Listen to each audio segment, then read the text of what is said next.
Konnichiwa and yokoso. Welcome to the Mi Prefecture in Japan, and a very, very warm welcome, ladies and gentlemen, to another night of racing here at the Sim Grid. David Christie here with you alongside the one and only Alex Goldschmidt. A very good evening, Alex. Welcome to the virtual recreation of Japan.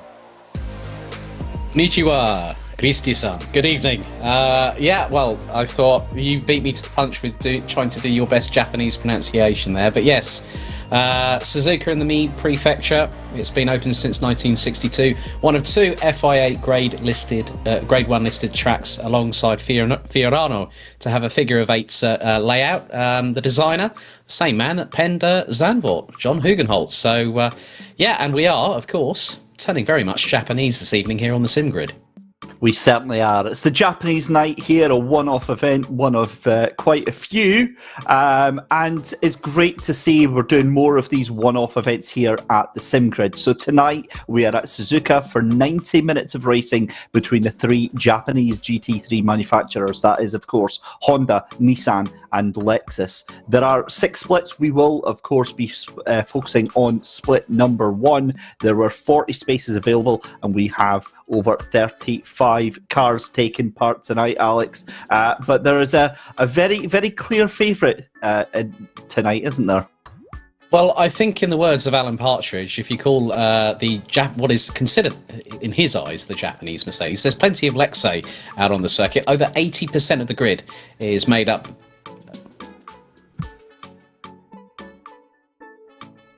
So, effectively, we have over 80% of this grid being the Lexus RCF GT3, and it's the only naturally aspirated vehicle out of this trio.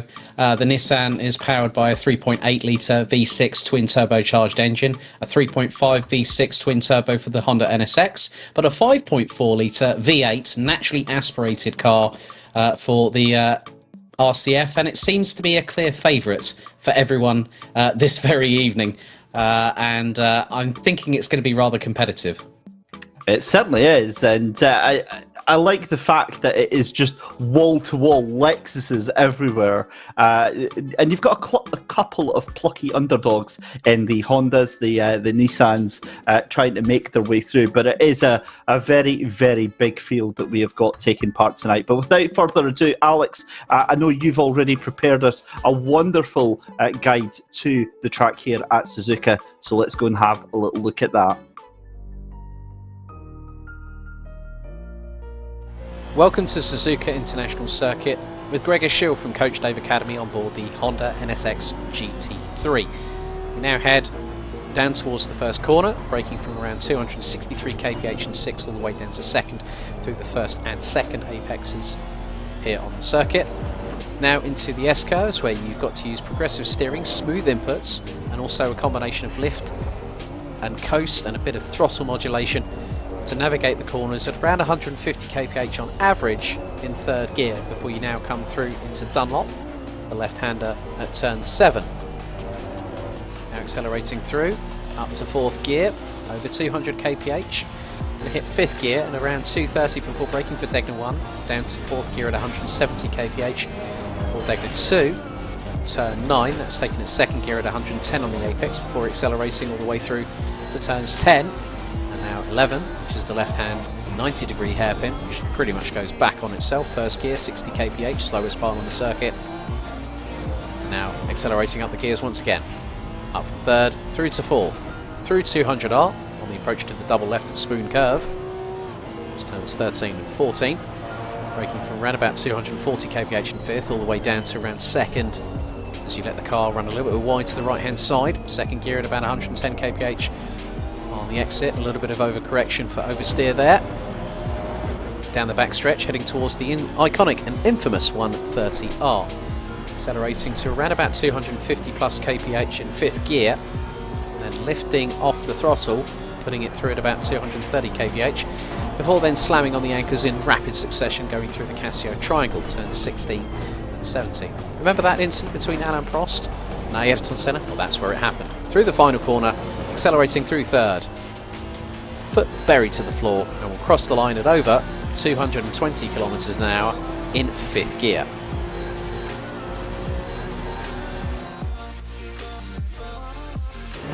And awesome taking us right there from Alex Goldschmidt. So thank you very much for that, Alex. Wow, this is a bit different. I was a little bit lost for words here. Mike Yao from Simply Race really up in the ante tonight. Look at this, a triple threat, triple screen coverage here of the qualifying session. I'm absolutely loving this. This is like me when I've got several races in real life going on. I've got, you know, different windows here, there, and everywhere, Alex. But qualifying just underway. We've got a 20-minute qualifying session. What do you think we're going to see tonight, Alex, apart from Lexus's? Well, we are going to see the odd occasional Nissan and Honda this evening. You know, looking at who we've actually got, we've got Felix Ruppert in the number 71 Lexus. Then you've got, I think that's Konstantin Soldatov on the bottom right in the 64 Lexus. And then, funnily enough, from Finland, Esa Hottinen in the Nissan in the 353. So we're going to see, I think, well, we're going to see quite a lot of Lexuses being up towards the sharp end of the grid. But when you consider the fact that Suzuka is actually owned by Honda Motor Company, you would have thought that possibly more people might have gone for the NSX. But I think it's going to be quite close. I mean, for those that remember the British Classics just after Christmas and before New Year, we were waiting with bated breath. I mean, obviously, you know, we've got some returnees. We've got the likes of Alexander Pollock from Germany. We've got Paul Batty from France. You've got Killian and Cormac Ryan Meenan, amongst other people. Ludvigsson from Iceland, amongst others. So there's quite a few other drivers I've noticed. We've actually got a couple of Brits, Chris Cooper, Kieran Prendergast, who finished 3rd last time out of the British Classics. Harry Spears, who I know from my travels through other ACC-related communities, SimSport Racing. So yeah, there's a lot of good talent in here, and I think the drivers we've got to really watch out for will be the likes of Richter, Prendergast. Keep your eyes on Harry Spears, though. I think he could put the cat amongst the proverbial pigeons here tonight. Yeah, and it seems like it's almost certainly going to be a Lexus on pole, given the pace difference that is going on. However, we were talking off air before we actually came on about you know, playing devil's advocate and how hilarious it would be if a plucky little Honda or a Nissan could actually get up there. It's actually more than possible, given the fact that another thing that you've got to contend with tonight in qualifying, and we said this during the British Classics event, it wasn't so much of an issue there, but on a tight, twisty, technical circuit like Suzuka, traffic is going to be absolutely murder tonight, Alex. I think especially when you go through the S-curves into Dunlop, you then got the two Degners that were named after the late Ernst Degner, as someone looks to be and there's another familiar face from the Netherlands, Niels van der Kerkelt. Unfortunately for those Nick Nipples fans, he's not with us this evening. Myself and David were kind of hoping we were going to have him do a bit of a comeback like he did at the British Classics, which was an absolute brilliant race. And of course, I'm wondering if we're going to get some predictions from our good friend from the SimGrid himself, Mr. Michael Hamlet. As always, there's Vasily Anufriev in the number 77, and the times are coming in, and that Lexus is currently on a 1:58.776. And then you see, I mean, just look, the first person that actually is in another car is the 241 Nissan of Yannick Hammer from Germany in 14th. Then Alexander Paulik makes it another new brand in 15th position, and that's the highest place of the Hondas. So it's going to be rather interesting, but look at the top 10. Yannick Ruoff, I think that is, if memory serves me correctly, also from Germany. He's a regular on ACC communities. He's running 11th at the moment. Look, top, that's ridiculous. If that is nearly a top 15 lockout for Lexus on its own. That is the top 15 lockout for Lexus. That is.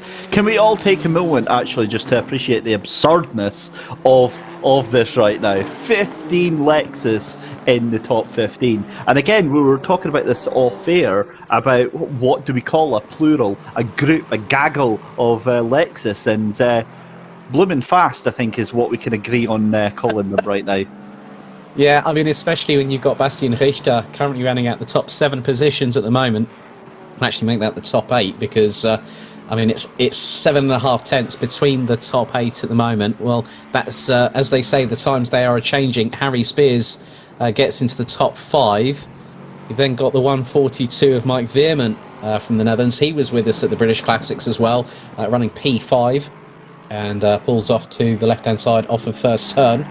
There's Niels van der Kerkelt. But obviously, good that some people are using the Emil Frey livery as opposed to the Tech 1 livery, because I think it would be a bit confusing for you and me, David, if we had all the cars going in the same livery going into turn 1, and it's like, which number's which? It certainly would be. The other thing about it as well is the fact that we saw him just for a brief moment there, Igor Ogorodnikov. Now, he is a bit of a legend in these parts here, Alex, and I'll tell you why. He has got his own fan club, dedicated fan club that comes everywhere he goes race-wise, and they are in chat tonight. You will see them giving it large throughout the evening. So a very, very good evening to the Igor Ogorodnikov. It's taken me about 2 months to learn his name after their gentle persuasion, because it reads Igor Ogorodnikov, but they've politely and consistently reminded me that it is Yeager, as in J-E, Yeager Ogorodnikov. So thank you very much for that, guys, and it's great to see them out in force tonight. But Yeager Ogorodnikov, second place right now. That is consistent with the top 5. Those are real fast people here at the Simgrid. Vasily Anufriev, Igor Ogorodnikov, you've got Soldatov up there, Niels van der Kerkelt, and then Kieran Prendergast as well. I mean, that is one hell of a top 5.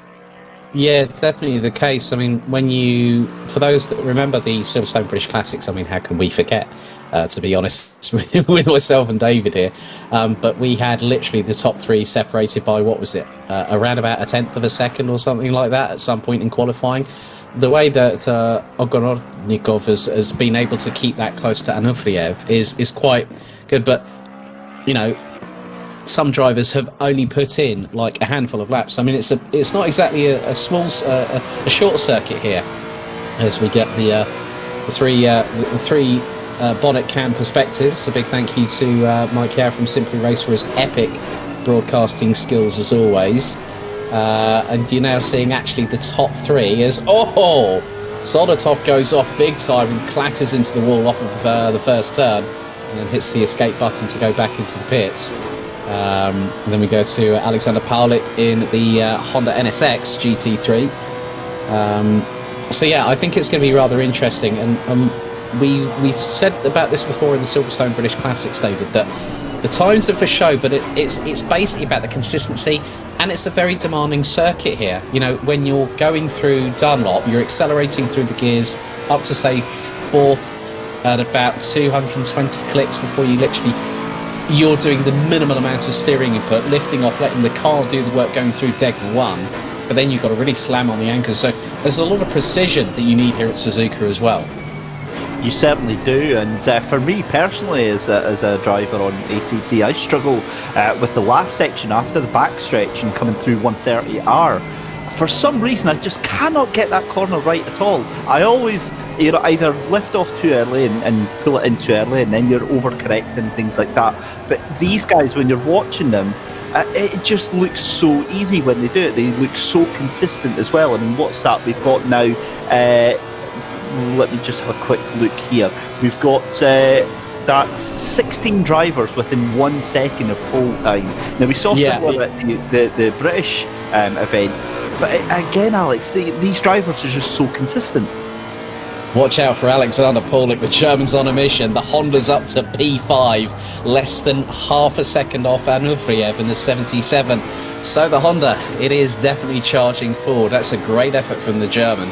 And he's making his way through. That is going to be going through into Dunlop now before the first of the 2 Degners. So Alexander Paulik showing, and then also we've actually got another Honda in the top 11, and that is Sven Rosenbaum from Germany, currently running P11, and has done exactly the same time as the 367 Lexus and is 0.633 seconds off of Anuvriev at the moment. So, and then you look all the way down to Ludvigsson from Iceland.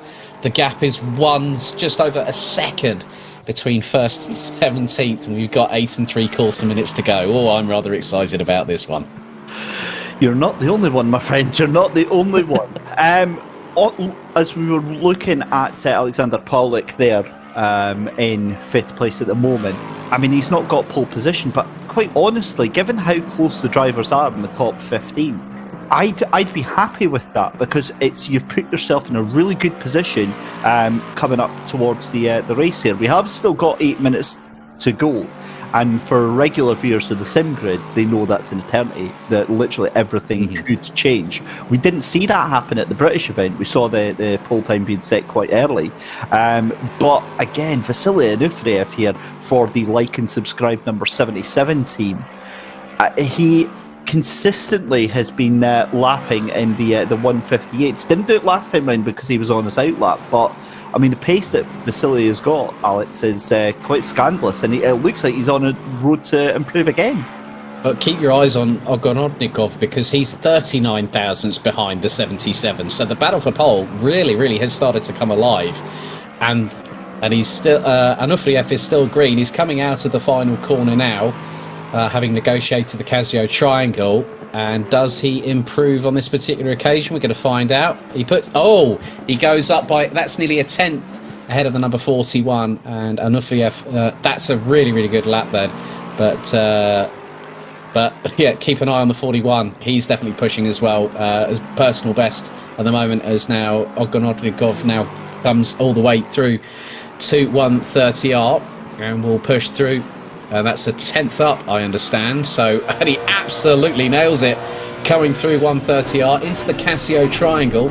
This is turns 16 and 17. And it used to be, actually, before they decided to bring in the Casio triangle, it was quite literally flat out. He's now coming round the final corner. Will we see a new driver up into what is provisional pole with just over 6.5 minutes remaining?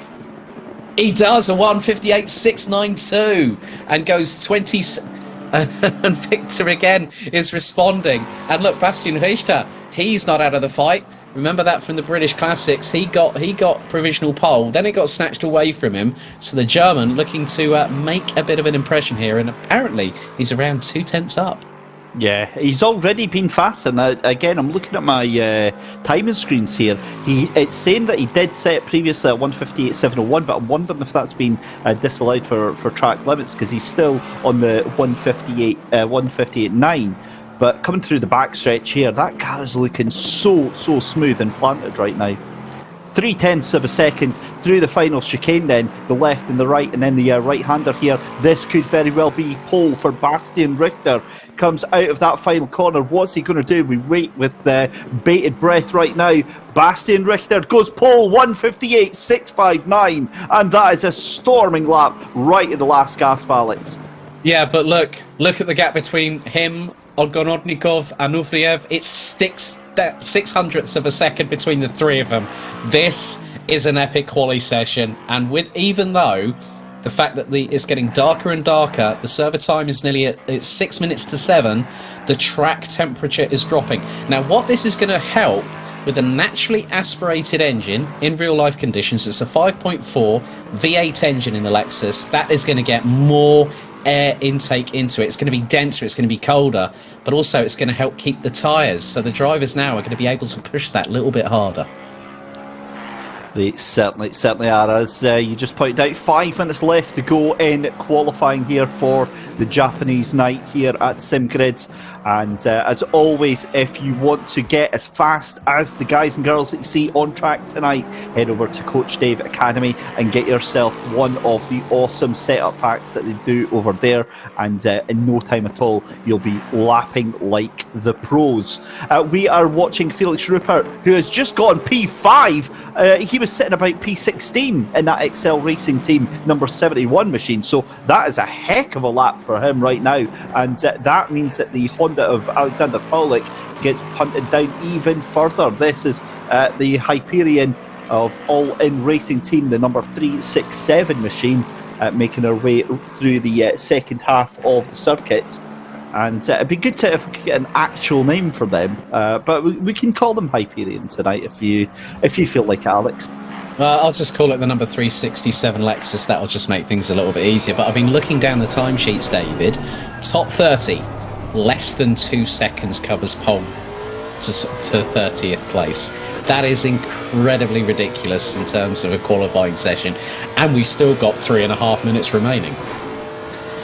Wild stuff. You do just have a sense that this is the lull, the quiet of before the storm right now, because 3 minutes is more than enough time to get an outlap done and go on a flyer, Alec. Yeah, very much the case. I mean, looks like Zoldatov is up by 0.2 at the moment in the number 64. Lexus currently in P4 at the minute.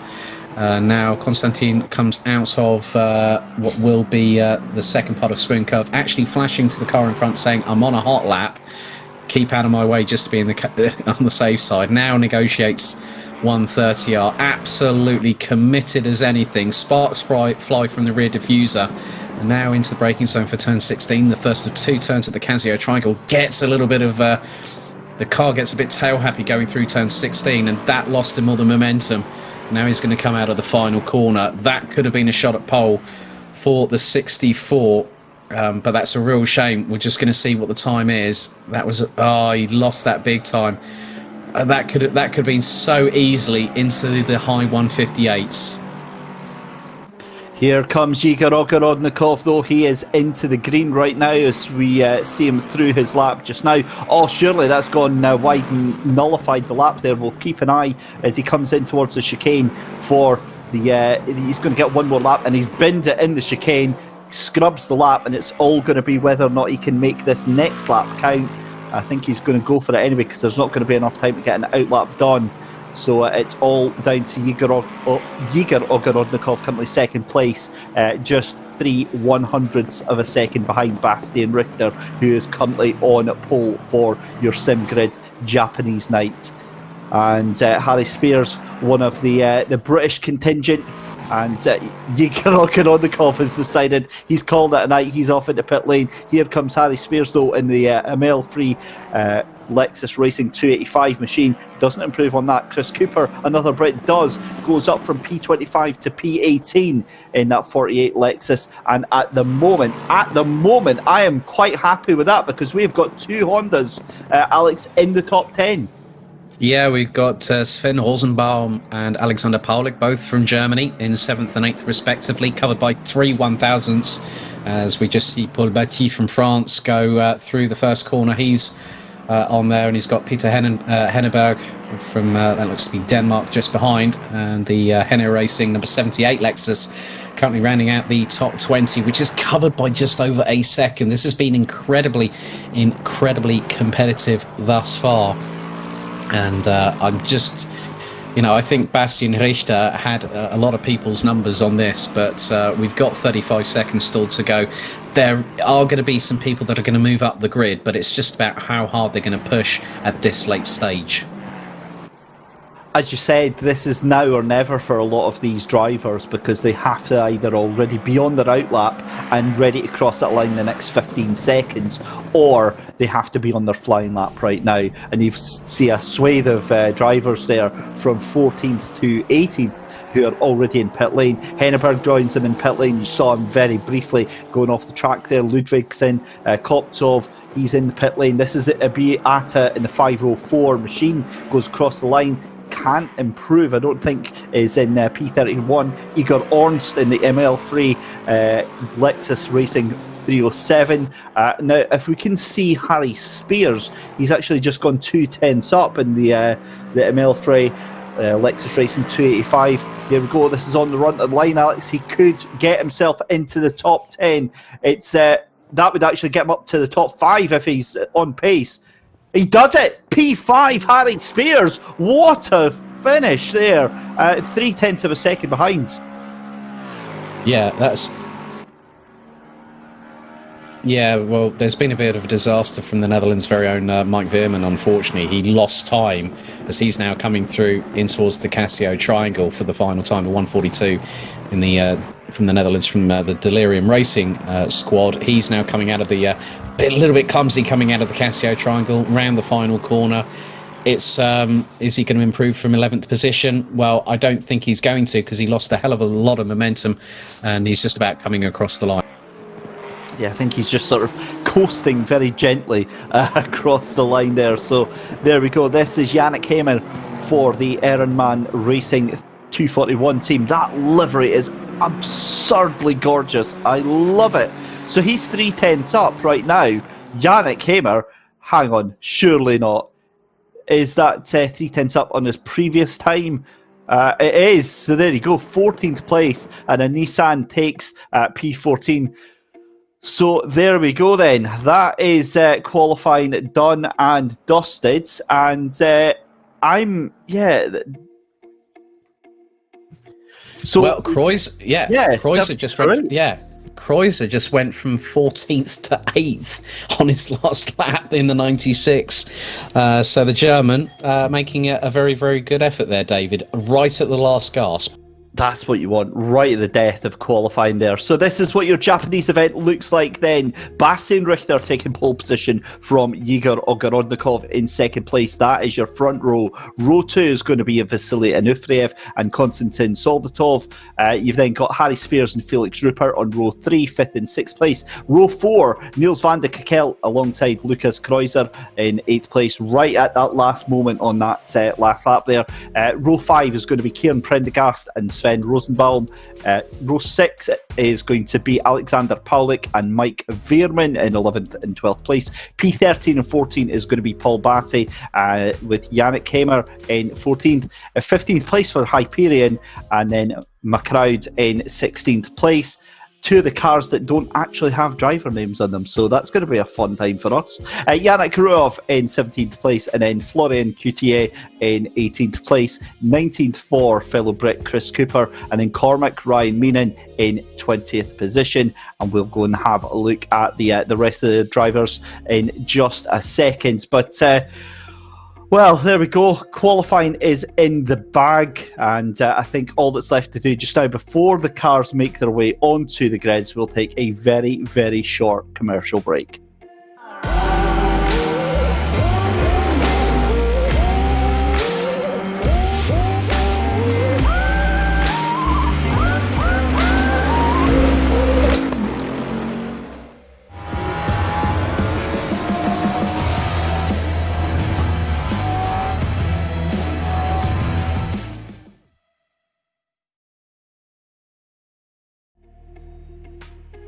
Well, welcome back to Japanese Night here live on the Sim Grid, taking place at the virtual recreation of the Suzuka International Circuit with myself, Alex Goldschmidt, working alongside David Christie.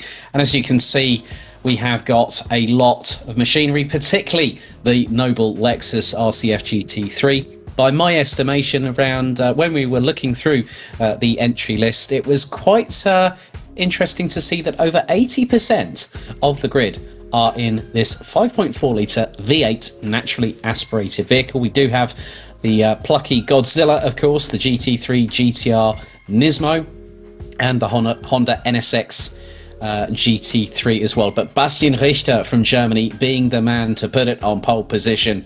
It's 1.5 hours. It is 2 mandatory pit stops. And David, that's where the strategies again will play out. It will be down to tyre management. It will be down to fuel management. The server is showing at 7:04 p.m. So it looks like we could be running into the Japanese night sky here in the Mie Prefecture. Oh, quite fancy that. I'm not going to lie, I do quite fancy that. That's a really brilliant point that I don't think we've kind of spoken enough about, Alex, actually, because yes, the Lexus is fantastically fast around here, but the gap to 10th place and the beginning of the other cars, you know, the Hondas and the Nissans, we're talking maybe 2-3 tenths of a second. Now, that could quite easily just be the difference in the drivers. But again, strategy is going to be so huge. How do the tyre wear on the Lexus? How does the fuel consumption on the Lexus compare to, say, the NSX or, say, the GTR of the Godzilla of Yannick Hamer? So I wouldn't rule out any of the other cars just yet. And we both know, Alex, anything can happen in the next 90 minutes.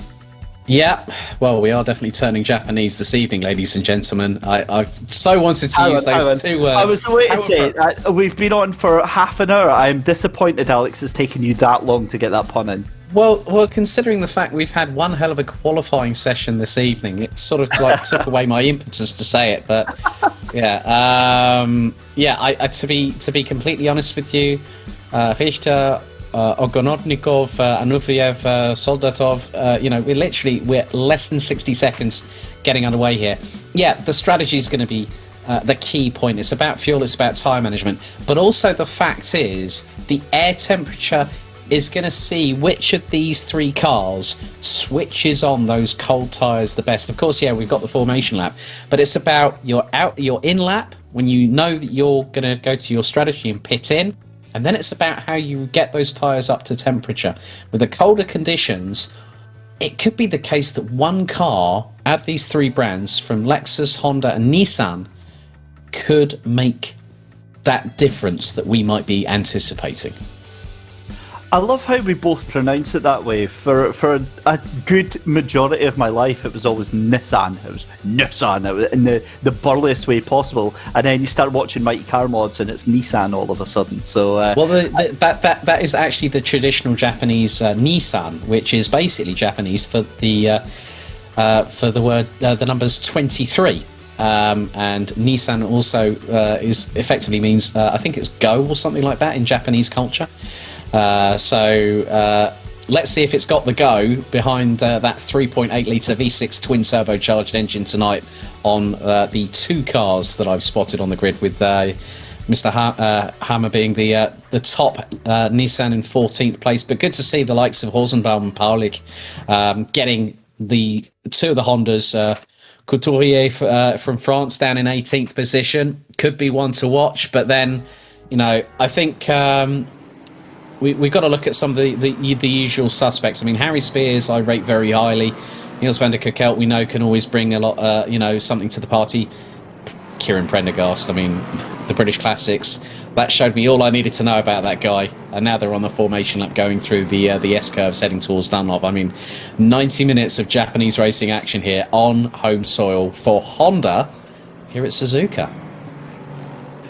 And they've got a lot to do because they're starting on the cusp of the top 10, 10th and 11th for Rosenbaum and Paulik, as we see the three shots here side by side. Very good evening to fellow commentators Chaz Draycott, who is having a little watch with us, as well as I'm pretty sure I did see Carl Courtney watching the stream and having a wee chat. He is a fellow Lexus lover as well, and we don't hold anything against him for that. So a very good evening to you, gents, and hope you enjoy the racing here from the virtual recreation at Suzuka. But it is Bastian Richter leading the cars around, and he has got the unenviable task, Alex, right now of having Igor Ogorodnikov on his tail side by side going in towards turn one. And then he's got to keep a watchful eye on his six, because he's got Anufriev and Zoldatov just behind. Harry Spears, I think, is going to be one on that run down to the first turn. They're going to be braking from quite high, from fairly high speeds when they get up to pace, coming out of turn 18 and onto the main straightaway. And they're going to have to go all the way down from around 6th to 2nd. Put on the brakes, make sure that you've got enough room to let your opponent pass if you need to, and then get on the counter offensive. And then it's the S curves from turns 3 to 7 before Dunlop is where we're really going to see the tests, the drivers being tested, because of the fact it's third gear. It's anywhere between 130 to 150. You've got to be smooth, you've got to modulate the throttle, lift and coast, not use the brakes excessively, and that could really put you on the best racing line going through into Dunlop and into the Degners. So we're getting to that point. It's crunch time. It's about nailing the start. We know that's all so important, and it's even more important because look up ahead. dark skies in the air. We've got headlights ablaze. Night racing is about to happen here at Suzuka, and we're all on tender hooks, buddy. Oh, I was moderately excited. I was like really ready to go for this, and now I'm just the darkening of the sky, the lights coming on, these GT3 machines.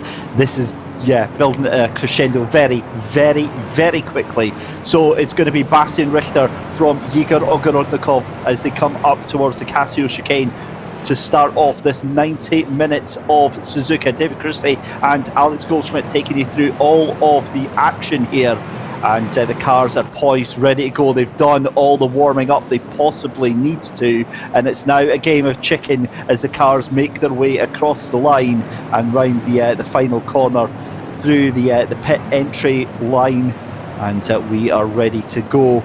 Ogorodnikov just poised like a rattlesnake. He is ready to go right now. The cars exit round this final corner, and we await the green flag to go racing here at the sim grids any moment now.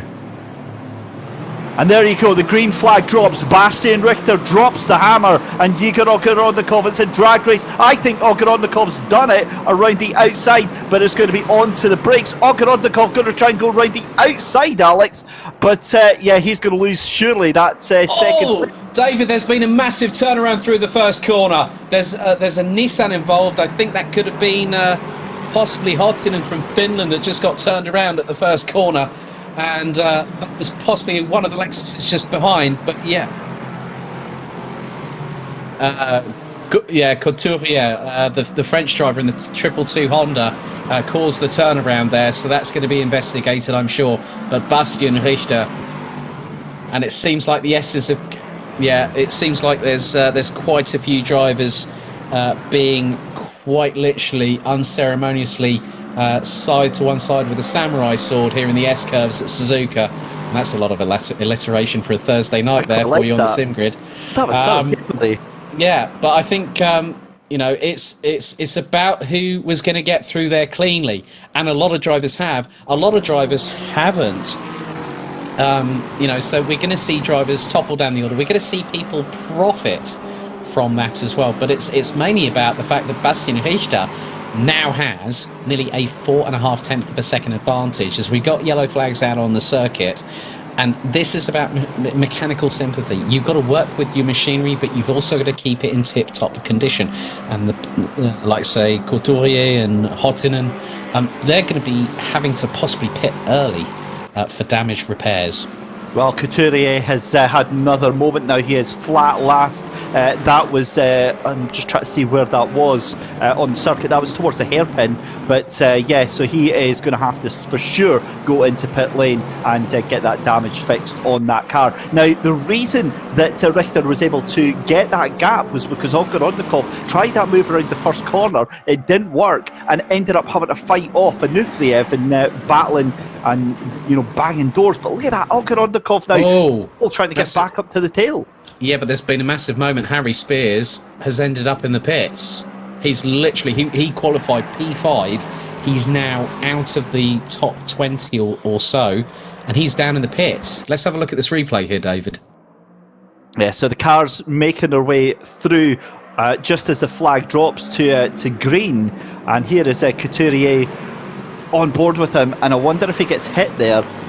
Yeah, it's a slight little tap. He then goes onto the inside. He ends up taking out the Nissan and hit on the side there.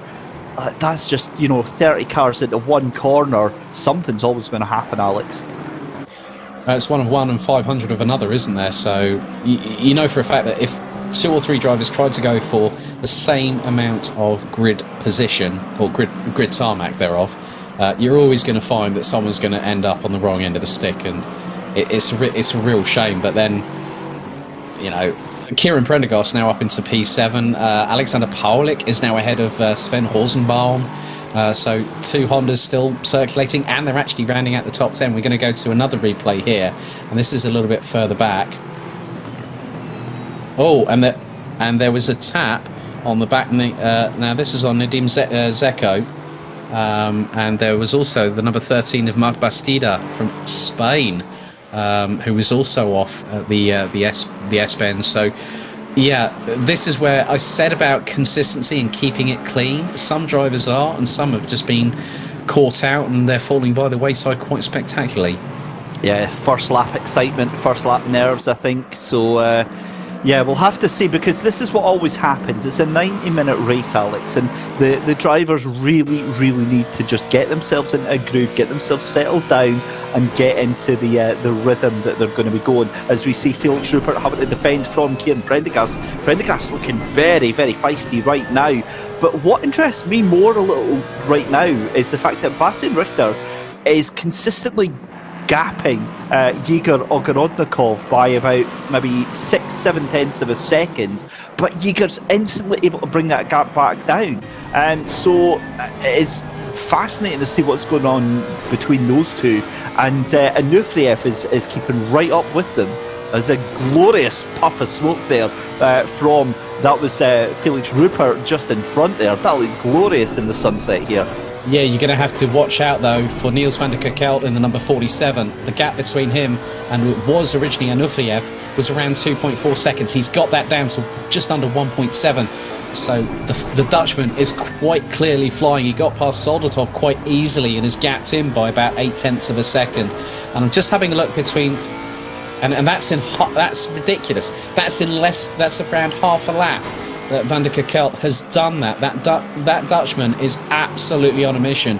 And we saw him at the sharp end. He finished in the top 10 at the British Classics. And now Bastian Richter, I think, is he... now, what's happened to Igor? Because Anuferev has got past. That's what's happened. Anuferev has got past Ogorodnikov, and the two of them are now falling further back behind Richter. That was just a straightforward, late on the brakes at the chicane there for the 285. And that's Harry Spears, and he goes straight into the pits. So, not too sure whether there was an incident that forced him to pit because of damage. But there we're back on with Kieran Prendergast, who kicks up a bit of dust.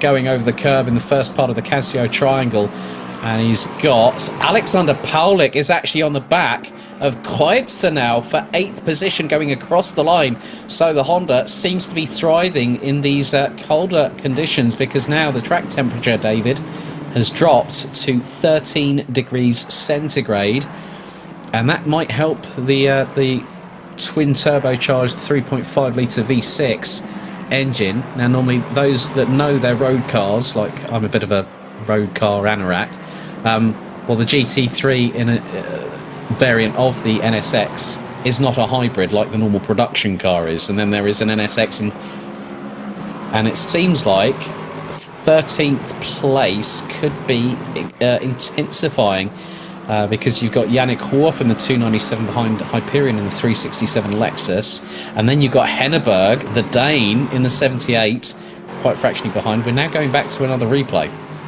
Yeah, this is Igor Ogorodnikov. This is going to be the move then. It looks like he goes wide, manages somehow to save it. Wow, that is an uncharacteristic mistake from Igor Ogorodnikov, and that is exactly how Vasily Anuferev has gotten past. But this is the battle for 13th place for Hyperion there. You've then got the 14th place, 297 of Yannick Ruoff from Germany. He's all over the back of him right now. And then you've also got the number 78 of Peter Henneberg from Denmark. He's joining that little battle. McLeod is going to catch up with them as well. It's soon going to be maybe a 5 to 7 car fight for this 13th place. So it looks like Hyperion. Just look at the gaps between Hyperion in 13th all the way down to around 23rd position with Villain in the 99 Lexus. So effectively at the moment, I'm going to call it here, it's not the Trulli train, it is the Hyperion train, because he's the cork in the bottle, and as soon as that 367 gets passed by Yannick Hoorf, I think Hoorf will be able to start closing on Yannick Hammer in the Nissan that is currently up in 12th position, as Igor Ornt battling away there, and I think that might... Oh, and we've had a massive crash, and that is Esa Hottinen from Finland has had a massive incident going off and crashing the Nissan heavily off for 130R. And there is the 13th place of Hyperion going very, very wide-handed in the place there. But this is a brilliant battle going on between the 21st place car of Tommy Villen against Igor Ornst in that ML Frey Lexus Racing 307 machine. They were side by side going into that final chicane, and it did look like Igor took a massive chunk of the shortcut, shall we say, but ended up having to give that place back.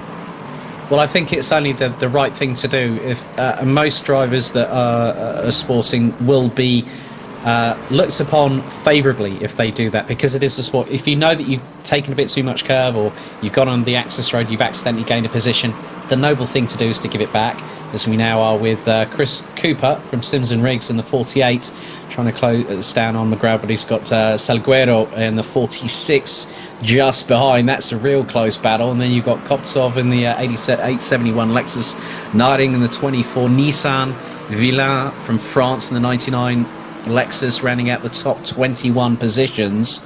And it's still getting rather close indeed. But what I have noticed is that Ruppert is being closed in on by Kieran Prendergast. The gap was about 6 or so tenths of a second. It's about that now, as we now go to Kieran Prendergast. Oh, there was a huge moment there, car off into the gravel there. Was that Paulik that just went backwards into the wall there? No, oh, that was Kreuzer. That was Kreuzer, so Kreuzer will drop. And there's another car going off at the same corner. Another Lexus I've spotted in the background there.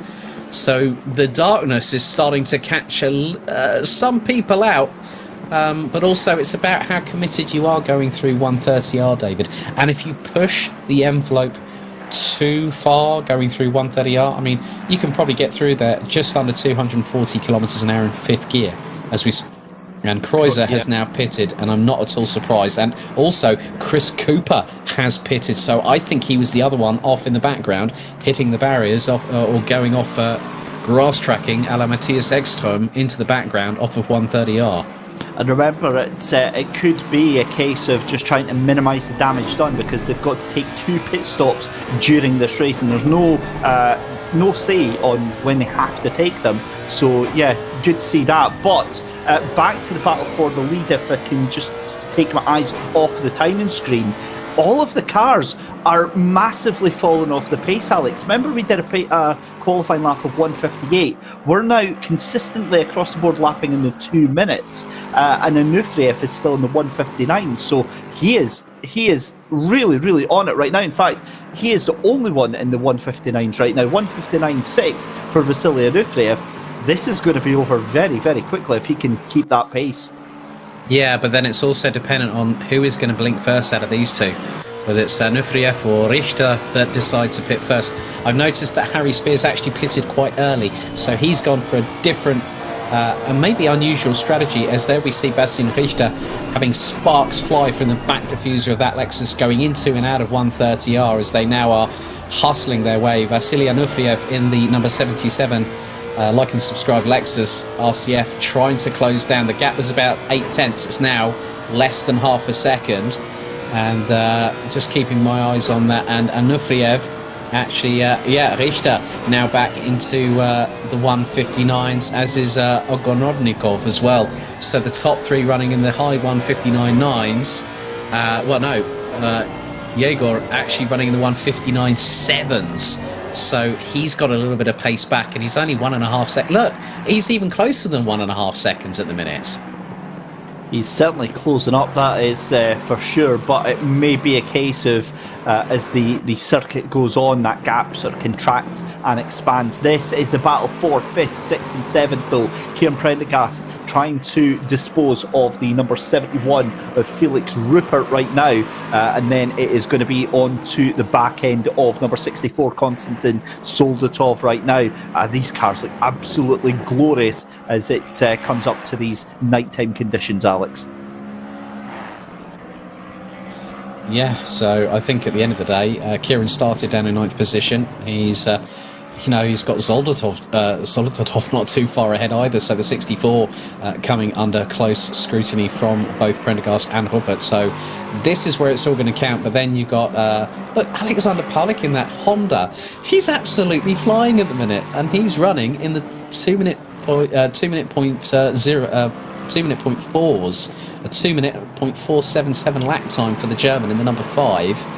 And that's sort of, for those that love their Formula 1 history, remember a certain driver that ran with a Honda in the mid-1980s, Honda-powered Williams. Of course, it was Nigel Mansell, so that's very, very, a bit of Formula 1 and motorsport nostalgia. Here is the incident with Hottinen going through into 130R in the Nissan, pitches it in, back end steps out, oh, that's not going to end well, and it does a 720, front right, goes square into the barriers, and decides to pit, and then I think has called it a day, possibly.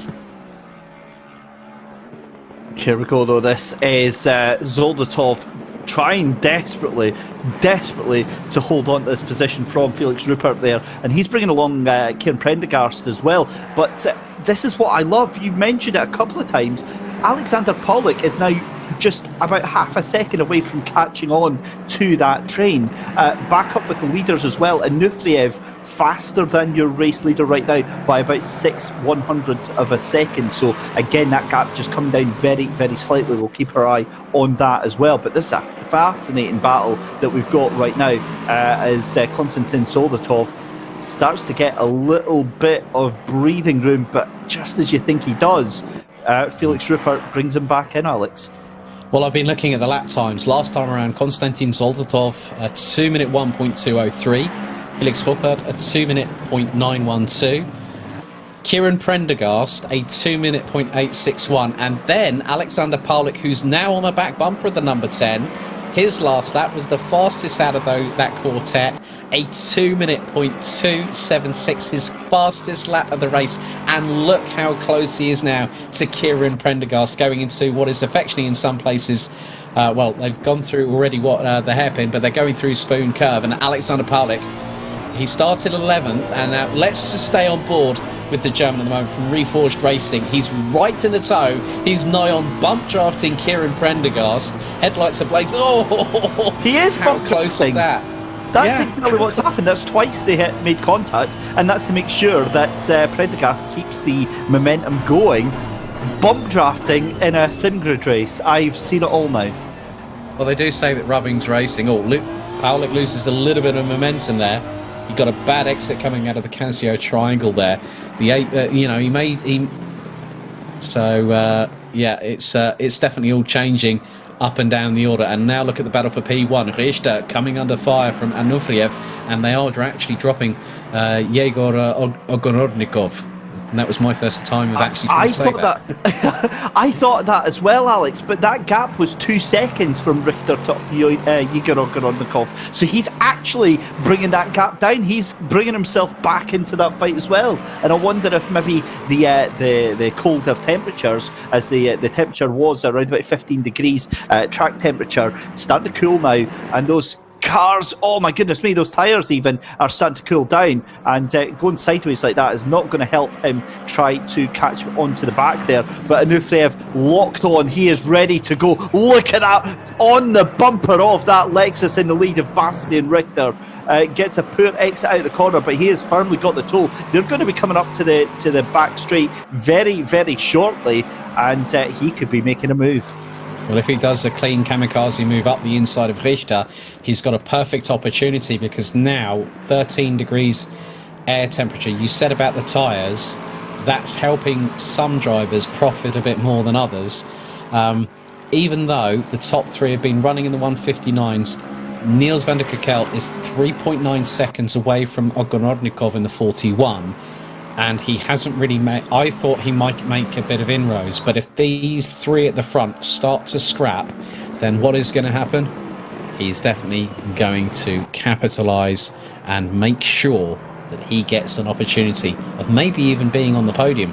But when you think about it, out of the top 22 drivers, the only driver to pit so far is the number 285 from Great Britain, Harry Spears, currently in 22nd behind Bastida and ahead of Zeko as well. He's making a decent recovery drive, I've got to say, because, I mean, he obviously dropped right to the back of the grid, but that's him up into 22nd place. Then he's got Mark Bastida just in front of him in that 13 machine. I think he'll dispose of him quite quickly.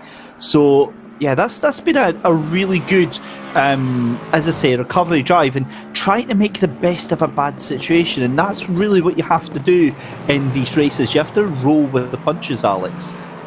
It's always the case for taking the rough with the smooth. I mean, Sven Rosenbaum, another example, you know, having qualified with Alexander Paulik.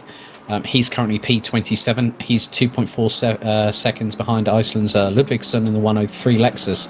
Yeah, Harry Spears looking very, very close indeed to Mark Bastida as they're going through first turn. And you can see the Bastida runs a little bit wide, but then cuts across, and that's allowed Harry Spears to carry that momentum.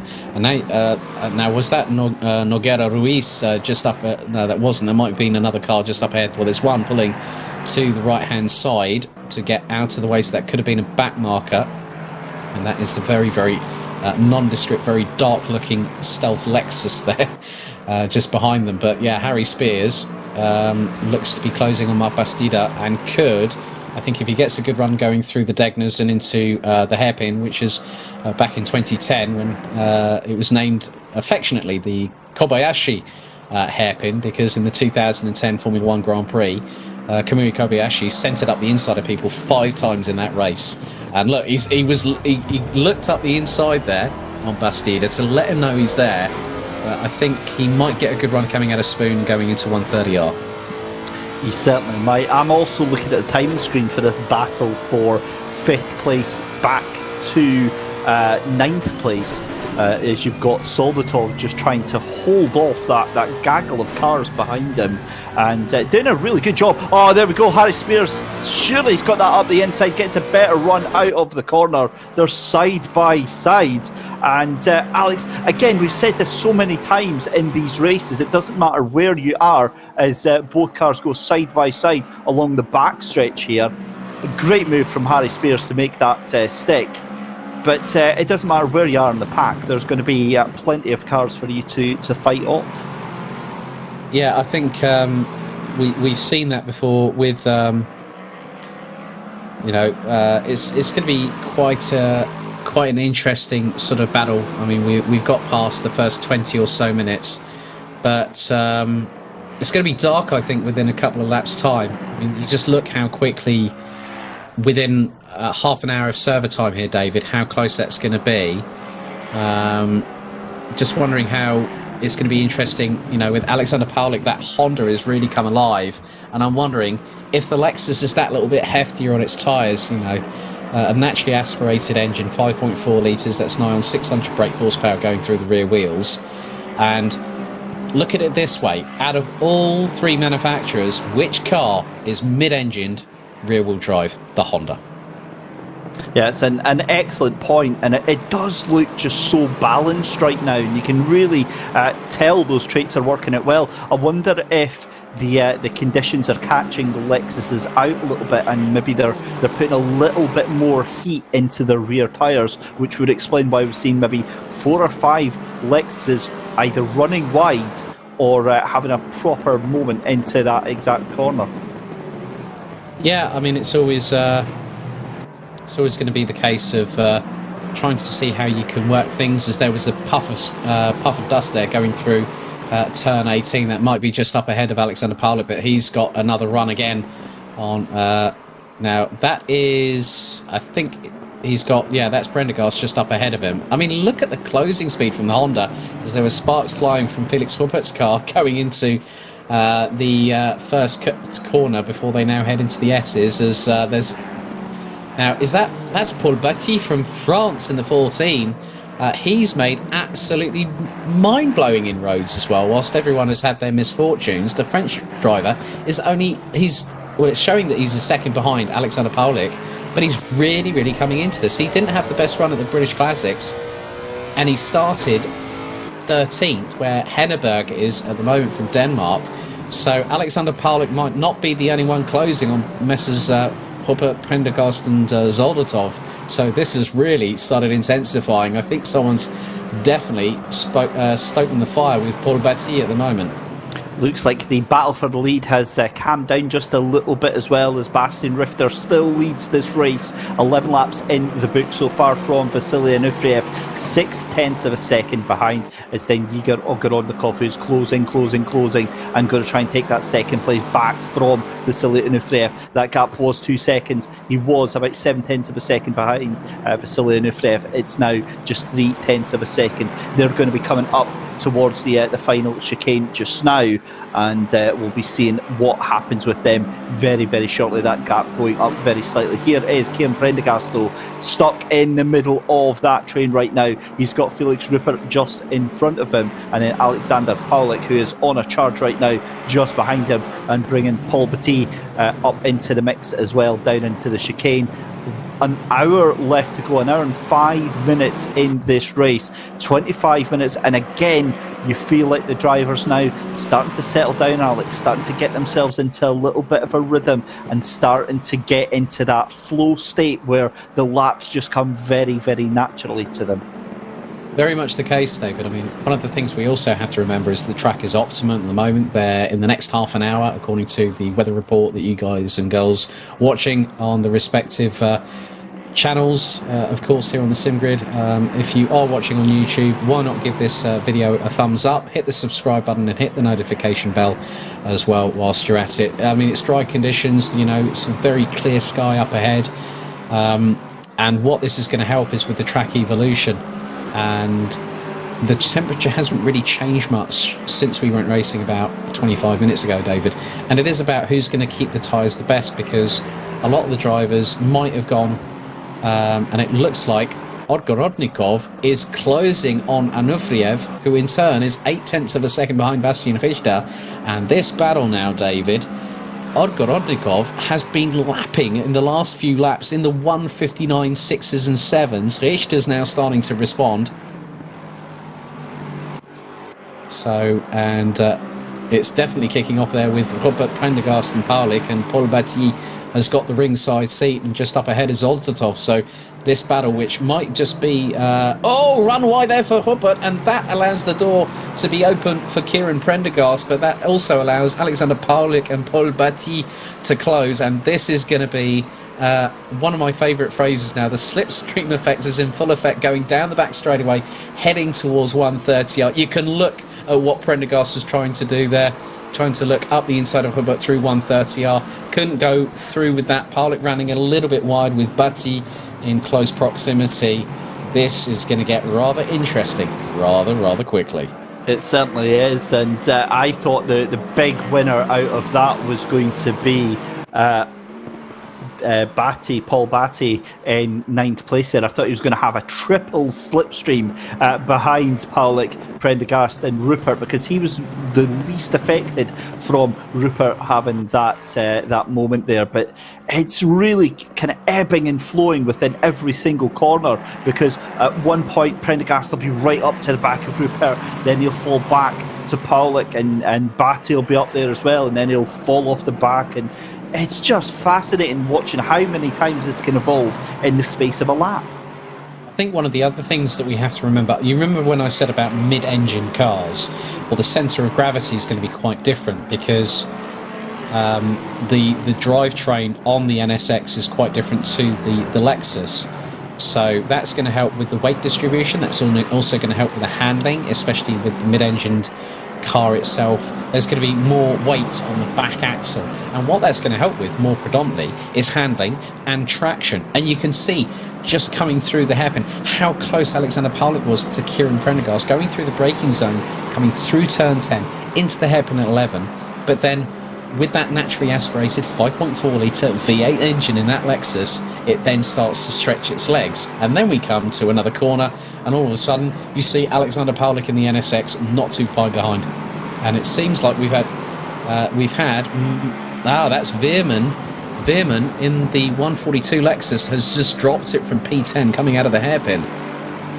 Yeah, you hate to see it. We were going picture in picture there. You had the leader in the bottom right of the corner of that battle with Richter and Onufriev. Onufriev was catching up.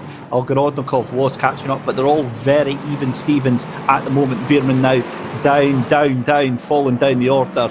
and that is a bit of a moment for him. But again, in the grand scheme of things, it's not that big of a deal because he can just dust off his shoulders and get back into it. One man who I'm very, very impressed with right now, and you've spoken about him earlier, Harry Spears right now, 20th position. He has already got a pit stop under his belt, so he is very much laughing right now, depending on how far he can make this second stint work for him. We're going to see pit stops coming in. I've got no doubt pit stops are going to be coming in the next 5-10 minutes. Yeah, I mean, we're getting to the just over 70 seconds. We're going to go to a replay now, and this is now that was the 142 of Mike Veerman actually being turned around by the Nissan of Yannick Hammer, so Hammer might get investigated for that. And yeah, he drops like the proverbial stone, but it was not at his doing. As he nearly gets collected whilst rejoining. Oh, you hate to see it, do you? I feel so sorry for Mike Veerman. I really do, because, as I said, the British Classics, he did some really, really good work, but he didn't have the greatest of times, and he was running in 10th position, and he's now running behind Tommy Villain from France in the number 99, who was 18th, and there's Paul Batty still hanging 10 with the 3 in front of him, Soldatov, Robert and Prendergast, and also Paulik. So it's not over yet, I think, for what is effectively the battle for 5th position, but yet it's about who's been better on that fuel consumption, who's been better on the tyre management, because nightfall is definitely coming. Look, the floodlights are ablaze, the sparks, they are flying as they head into 130, are fully committed. Yeah, I don't think I think we're going to see something. We've now got just under an hour to go, David. Anything's possible, anything goes. It surely is, as Alex has just said. An hour to go here at the Japanese night here at the Sim Grids, and cars already starting to go into pit lane. Alexander Paulik is the first one to blink on race pace right now in the Honda. Jumps into pit lane. That releases Paul Batty into that 8th position and to charge his way up the grid as well. At the front of the grid then, Bastian Richter in the Lexus is 15 laps to the good. He is about 9/10 of a second. That gap is going up and up and up. So Anufriev and Igor Gorodnikov in 2nd place and 3rd place respectively. They're starting to fall off that pace a little bit, just ever so slightly. And we've got a 10-second penalty for Yannick Hamer. That is surely going to be for that contact. Yeah, definitely the case. I thought that might be coming. So yeah, that is a 10-second penalty. The 2:41 of Yannick Hammer for the incident, including him and Veerman from the Netherlands. So it's a real shame, because Veerman's now pitted and he's dropped out of the top 20. So Yannick Hammer in the number 241 Nissan getting the first penalty of the evening. And in all honesty, I think a lot of the incidents that we had on lap 1 were very much racing incidents, to be completely honest, David. I don't know if anything's been investigated from them, but I think it'd just be a case of it's one of one and 500 of the other, and then everyone's scrabbling over the same bit of tarmac. But yeah, Yannick Hammer, I think, will be sort of kicking himself, sort of thinking, yeah, and there you go, avoidable contact according to race control. It is what it is. That's racing. These things do happen. They certainly do. The leader, Bastian Richter, goes across the line to complete his 16th lap, and that now means that it is almost a 1-second gap that he's got against Vasily Anufriev, and Igor Gorodnikov having a bit of a wild moment going into the first corner there. I wonder if the tyres are starting to give up, because we're seeing, certainly from Igor Gorodnikov, he is pushing, but that is not going to help him stay in touch with that battle right now. Again, they're still doing 1:59.8. In fact, Bastian Richter and Vasily Anufriev almost tied for lap times right now. So, you know, the pace they've still got with these tyres, 30 minutes into the race, yes, the cooler conditions are going to help massively, but not that much. I think Igor Gorodnikov is really, really struggling right now to keep this going. Either that, or maybe he's just overdriving the car right now, Alex. Well, I think if he keeps on overdriving the car the way that he is, he's going to end up doing more Tokyo drifts than keeping it in a straight line. But it also depends on the fuel levels that these drivers have decided to put in. because the way that they're going, if it's a heavier fuel load, that's going to help the contact patch on the four tyres. So if Ogrodnikov has put in a slightly lighter fuel load, this could be where we're going to start to see those tyres start to degrade to the point. And now it looks like they have got a back marker just up ahead as they're going to head down the backstretch towards 130R. It's going to be rather interesting as McLeod is trying to crowd his way all over the back of Peter Henneberg from Denmark in the 78. That's the battle for P11. And Harry Spears is now ahead of Alexander Paulik in 18th and 19th respectively as we go on board with the Dane from Henner Racing in the 78, going through the second part of Spoon Curve. Just watching the leader just now, Lucas Kreuzer is actually the back marker that they were going to come across, but Lucas Kreuzer jumps into the pit, so they're safe for a little bit just now. I think it's the 142 that is next up. That is going to be Mike Veerman. So Mike Veerman is on the verge of being lapped by the leaders right now. Yeah, and it looks like that we could have our first driver to have completed both pit stops within the first 35 minutes of this race. And that, if that is a strategy that someone wants to pull at this early stage, they're either foolish or they're very, very brave indeed. And they know that, because as we both knew for the Silverstone British Classics, David, that the drivers were putting so much time behind the wheel, and they will plan for any contingency. They'll run that race style simulation here on Assetto Corsa Competizione and try and find what might be the best strategy for them. And if the car responds under a heavier fuel load with fresh boots on it, someone might decide to take that chance, and I think someone has.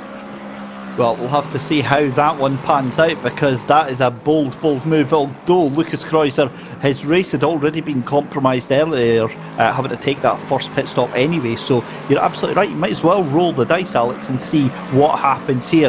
Now here is Paul Batty onto the back of Kieran Prendergast, and that battle still with Felix Rupert in 6th place there, able to hold on to that place as Soldatov still about a second and a half ahead of Rupert there. One man who we have barely seen tonight, Alex, Niels van de Kekkel, he is in no man's land right now, 8.5 seconds behind the leading battle and 8 seconds ahead of Kirill Soldatov. Yeah, I'm just wondering if Niels is actually maybe on a different strategy, because the way that Richter, Anufriev and Ogrodnikov are sort of like going into the distance, and they are covered by just under 2.3 seconds as Messrs. Rupert, Prendergast and Batty now make their way through the 18th and final corner here at Suzuka. And it's still very close. It is about who's going to blink. And I must give Zoldatov a lot of credit there, because he's kept the gap to Rupert to around about 1.5 seconds. And there is Klaus Neiding, also from the Hennier squad in the 24 Nissan, trying to close up on Tommy Villain from France. And that's the battle for P15. So at least one of the Godzillas still running around the track here at Suzuka, along with Yannick Hammer. So yeah, I mean, just keep your eyes on Neiding. He's got a good run on Villain here going into the first corner, but whether he's going to throw it up the inside, decides discretion is the better part of valor, and might try maybe through Dunlop and through into the Degners, as you can just see that Villain gets a little bit sideways going through the first part of the S's. Yeah, coming through the second part here, again, he's got the pace, he's got the consistency, but this is what I like about these drivers, is that in some of the other platforms, some of the other, maybe public online racing, you'll just see cars thrown at everywhere, left, right and centre, but every single time you see these drivers thinking about it, they're plotting their move. Can they make that move stick cleanly? Can they make it happen without possibly incurring a penalty? And that's what you like to see. Although there you go, Tommy Villain getting a drive-through penalty, and that is surely going to be for track limits. So that's an automatically assigned penalty to Tommy Villain there, and that means Klaus Neiding is going to take that place for free. Yeah, it's been handed to him on a silver platter there.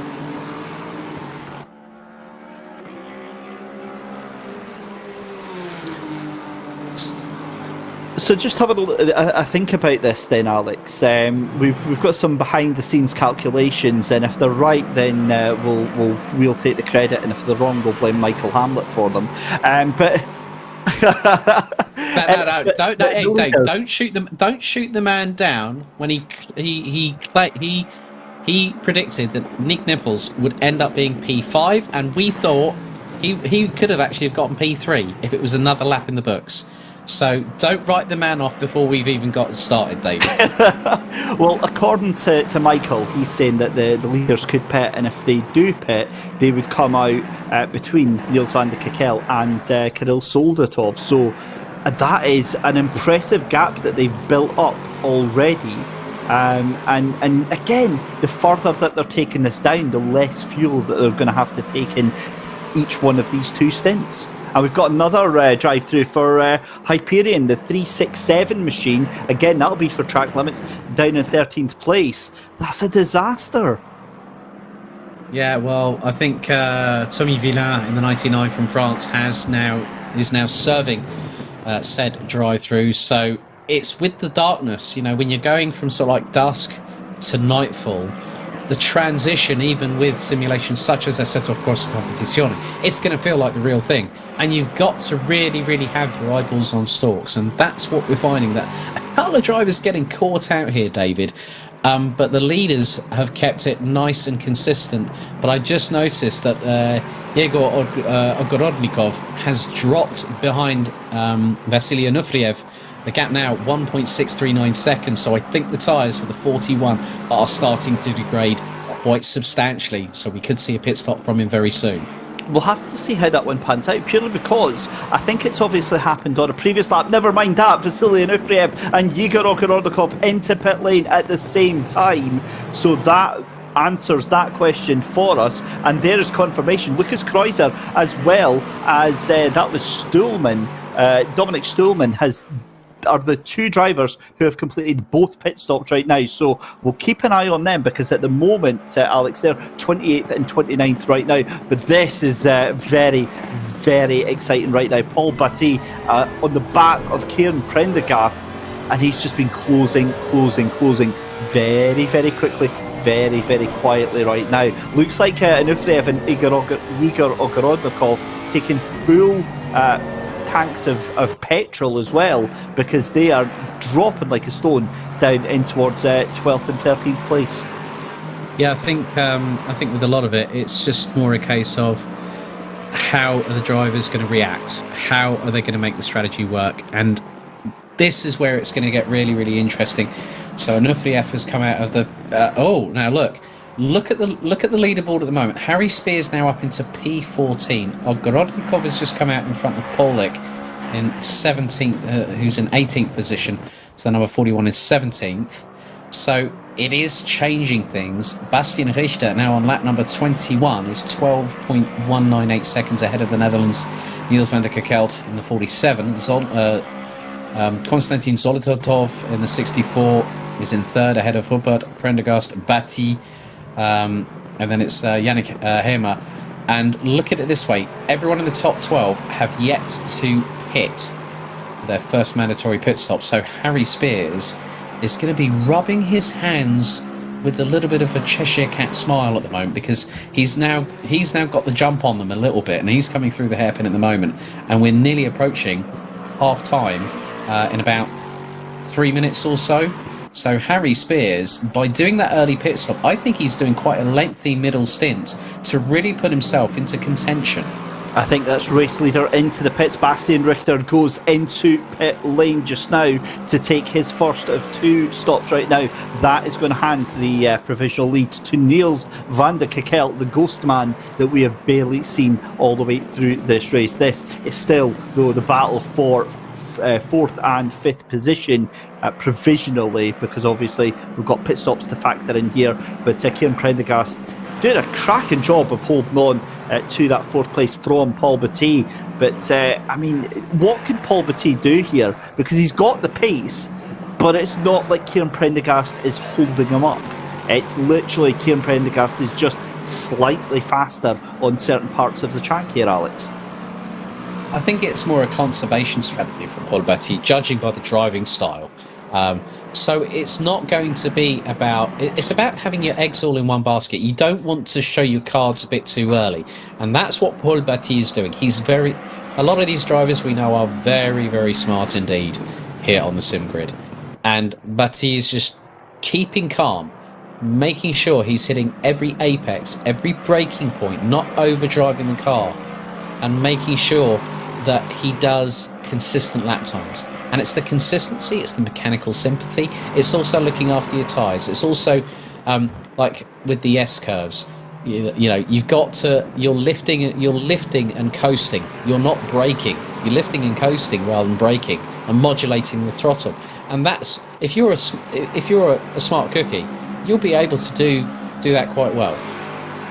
What I'm impressed with is the fact that Harry Spears has just done Vasily Onufriev and Bastian Richter to get that 12th place. Now remember, they've all done pit stops, so provisional that puts Harry Spears in the lead once all of the drivers have done their top spots, done their pit stops even. So I'm very curious to see how that's happened, how Harry Spears has got that much pace right now, and he looks to be nearly 6 seconds ahead of the leaders there. So just hearing from Michael Hamlet, Harry didn't change tyres. That is an inspired move.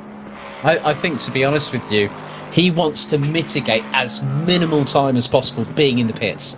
He'll have put a shed load of fuel in it. So we've got Van der Kerkelt, Zoldatov, Prendergast, Hammer, Henneberg, Kopsov. I mean, look at it this way. Onufriev jumped Richter in the pit stop phase. So that's really changing things now. So we're going to see a big jump for Harry Spears, P6, and you then got all the people in front. Felix Ruppert, Paul Batty, Yannick Hoff, McCrowd in the 444, Naring in the 24 Nissan. There's Alexander Pavlik. He's now closing up to the 367 of Hyperion. So, you know, Alexander Pavlik, I'm wondering, has he changed tyres? Has he kept the same set of boots? I'd like to have a bit of confirmation on that, because it just depends on the pace that he's doing. He's also not changed tyres, so it looks like a lot of tyre conservation has gone on. And what this says to me, David, is that the final set of pit stops, if they haven't changed on the first one, they're damn well sure going to change them on the second one and have a fresh set of boots. And what that means is, because they're on the older tyres, they've got that opportunity to keep the temperatures as high as possible whilst doing the pit stops. And and Henneberg's just had a stop go 30, first person to speed in the pit lane this evening. That's not... Oh, so, yeah.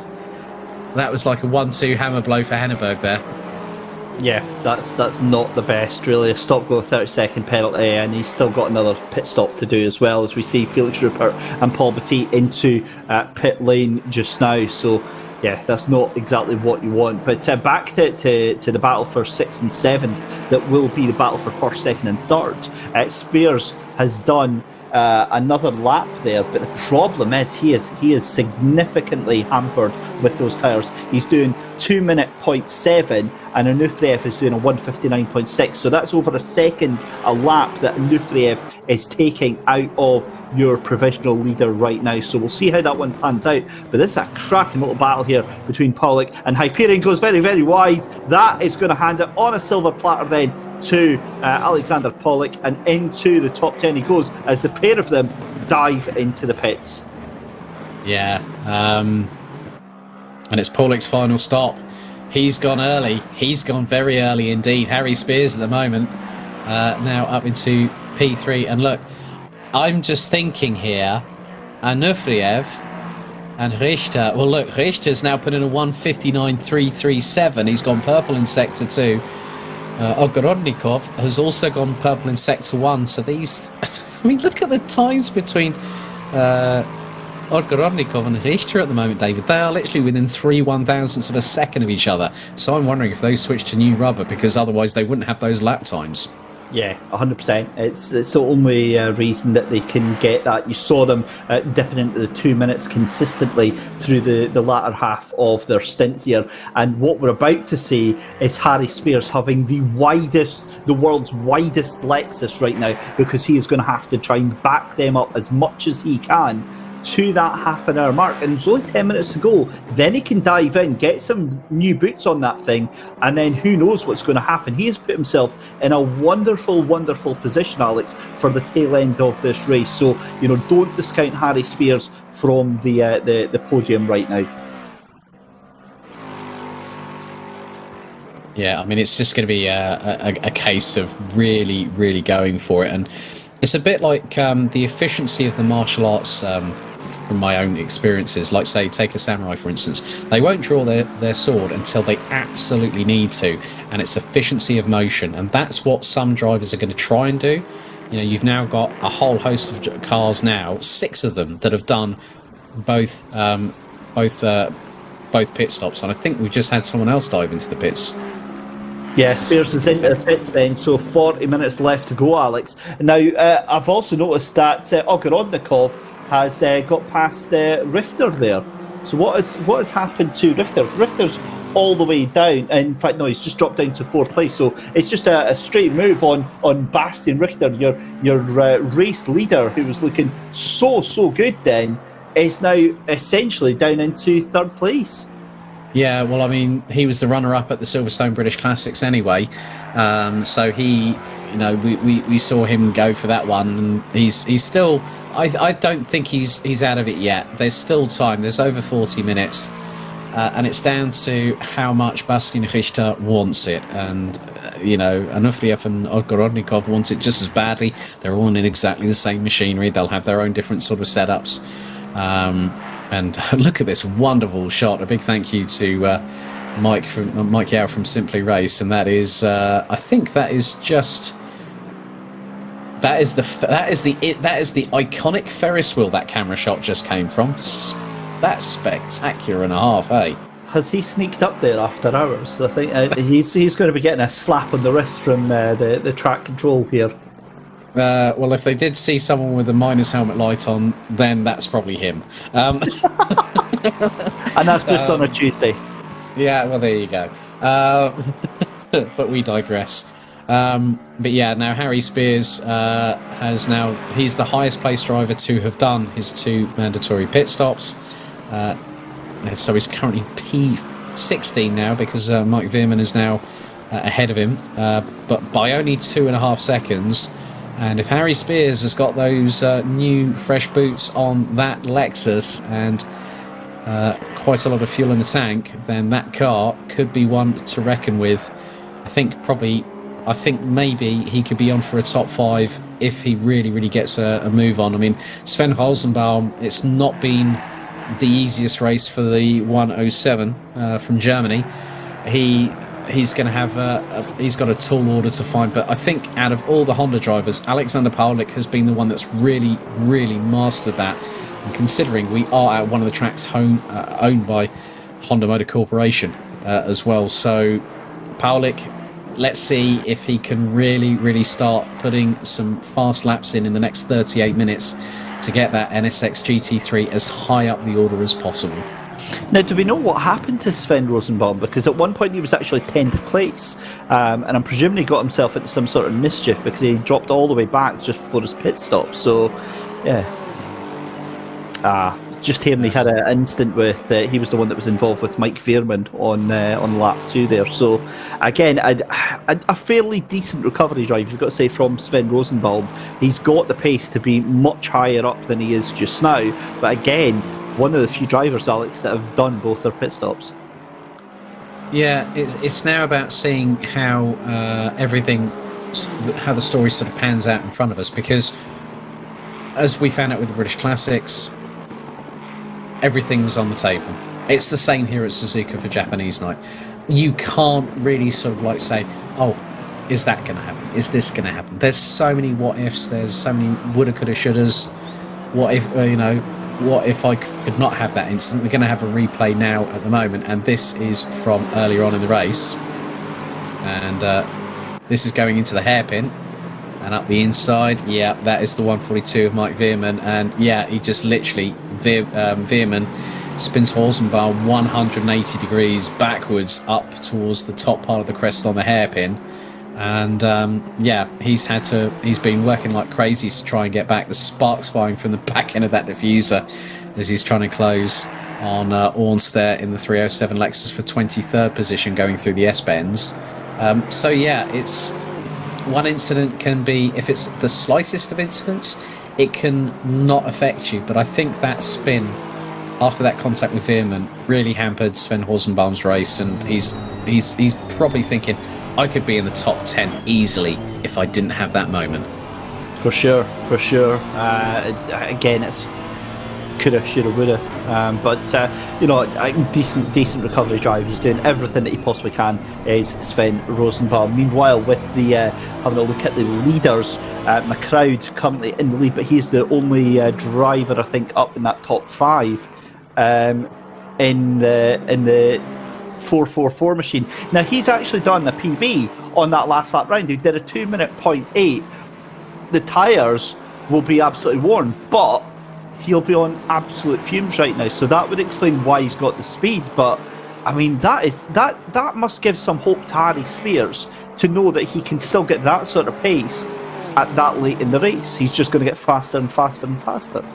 I'm sorry, but that is absolutely ridiculous on, what was it, lap 26 of the race, and we're coming up to the last 35 minutes, and McLeod just goes, yeah, I'm gonna put in a blinder, and yeah, he went a bit kamikaze, I think, and 2-minute 0.843. That's a brilliant lap, and actually did a personal best in Sector 3 as well. Once again, we're up in the iconic Ferris wheel, looking over the start-finish straight, and you can see in the distance the S-bends. So yeah, I think that does give Harry Spears hope. And my biggest question is the 64,000 yen question, considering we're in Japan at the moment, virtual recreation of Suzuka. Has Harry Spears actually changed tyres once during this race? Because who was it? I'm trying to remember.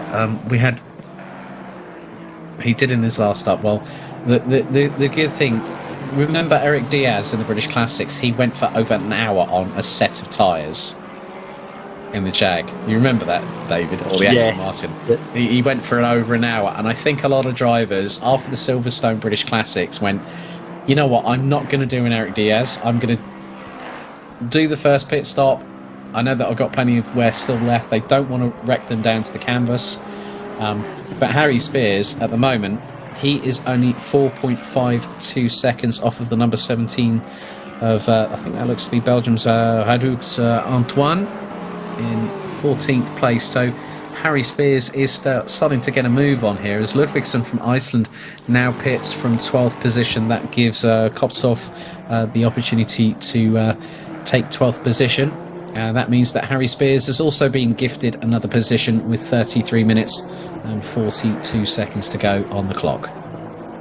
Yeah, and it's going to be a case of just keeping an eye on him and Paulik to see how fast they can make their way up. Paulik goes into P18, but again, you've got another 16 cars in front of them that all need to pit again. So you can almost guarantee that's going to put them into the top 10 for sure.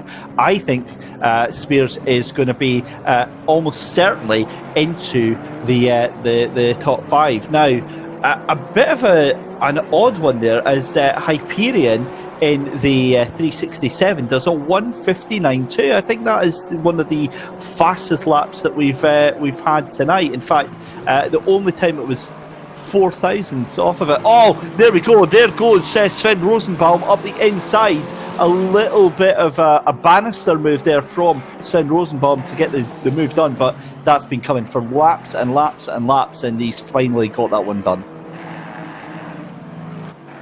We've got another drive-through coming through, I think, for track, and that is Mike Veerman from the Netherlands. He gets a drive-through for track limits abuse, unfortunately. But yeah, I mean, well, I mentioned about this particular phrase that's quite popular in manga comics in comics in Japan. As soon as you hear something that you cannot believe, the first thing is nani? that lap. Nani? Like literally a couple of, what was it? A matter of thousandths of a second off of the fastest lap of the race at this late stage. That is absolutely crazy. How have they been able to hook that up? That's the biggest answers to the equation I want to know. Well, we'll soon find that one out. If you're just joining us, ladies and gentlemen, we've got 30 minutes or just over 30 minutes left to go in tonight's very special one-off Japanese night race here at the Simgrid. It's David Christie and Alex Goldschmidt taking you through the final remainder of this race. This is Konstantin Soldatov on the back of Felix Rupert right now. This is the battle for 6th and 7th place at the moment. What a dive up the inside. Couldn't quite make it stick for Konstantin Soldatov, but you saw the pace, the sheer pace that he had going into Spoon Curve there and on the exit there. They're coming along the back stretch just now. But yeah, this has been a fantastic race, Alex, and I still think we've got one heck of a huzzah to come in the next 30 minutes. Yeah, I think it's going to be one of those drivers that is really going to sort of put the cat amongst the proverbial pigeons, and the majority of those pigeons just happen to be Lexus RCF GT3s, as we're now back with Yegor Ogorodnikov in third place. He's 3.1 seconds off of Vasily Anufriev in second. But yeah, McCrell in the 444, like, literally is nearly 14 seconds to the good, but we know that hasn't taken a pit stop yet. What? The only driver out of everybody in this field that has still to take 2 mandatory pit stops. And that's the beauty about these 90-minute races, David. You can you make the decision as the driver what your strategy is. And to be on still 2 pit stops to go, as we are literally a third away. Well, we're going down into the final 30 minutes of this race here at Suzuka, live on the Simgrid. Don't forget, if you want to follow us, find us on social media on Facebook, Instagram and Twitter. Please give us a follow. Please interact with us, as we're now into the final third of the race, and Konstantin Soldatov is now closing on Felix Rupert. Now, this is the battle for 6th position on the road as they go through, hurtling their way through the first of the 2 Degners at about 180 kilometers an hour before hitting the anchors hard going through the second one. And this is going to get rather interesting as well. It looks properly spectacular as they come into the Spoon Curve there. Not quite as close for Konstantin Soldatov in the Tech 1 racing machine this time around, but he's going to have that run out as they make their way along the right-hander there. And what I love, you know, as they come along 200R, sorry, and now they're coming into the Spoon Curve just now, is the fact that it just is so consistent from Konstantin Soldatov, and it's so disciplined as well. You know, we spoke about this earlier. Also, how beautiful does that starlit sky look here in Assetto Corsa Competizione? But yeah, the consistency and the discipline that these drivers have is unparalleled right now. Yeah, very much the case. I mean, the Lexus has been, you know, I was really hoping. I mean, Alexander Paulik is still down in what, 17th position, the highest place of the Hondas, I believe. So I think maybe some drivers are kicking themselves right now, thinking, why did I go for that strategy? It's not necessarily about the car. It's also sometimes about what the driver decides behind the wheel. So yeah, I mean, it's looking rather close between Antoine in the 17 and then Harry Spears. Oh, Hadou Antoine from Belgium goes a little bit wide, kicks up the dust going through turn 16 and now goes into the pits. That's another place for Harry Spears, and that puts the Brit up to 13th position. Yeah. And recovery drive from him, Alex, isn't it? Well, he pitted in the first 15 minutes. He pitted in the first 15 minutes, got that first pit stop out of the way, and then, as I said, he was going to do a longer second stint. I kind of thought that would be the case, and that could really give him an opportunity. And he's only 2.1 seconds off of Koptsov at the moment, who's currently running in 12th position. So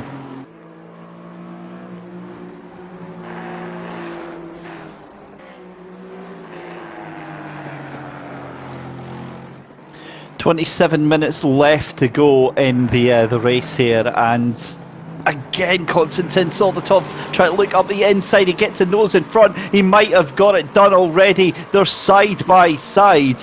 And what a race we have got going on here just now, because this is coming up through towards the back stretch through the left hand at 130R. Rupert's trying to do an Alonso on Schumacher moment there. Oh my goodness me. Oh, but Soldatov, does he get it before the Casio triangle? He does. That was a brilliant move by Konstantin Soldatov to get past Felix Rupert, who kept it pinned like Alonso did on Schumacher back in 2006. And unfortunately, 71 had to yield. Well, I was praying at some point, please don't give us that kind of moment, because the defibrillator will have needed to have been on standby. I think I might need it by the side of my desk at the end of this race. Certainly could from the looks of it. What I want to know, Alex, is how has McLeod not pitted yet? 26 minutes left to go, and he's still, I mean, the pace that he's doing, how has he got enough fuel in that thing for a start?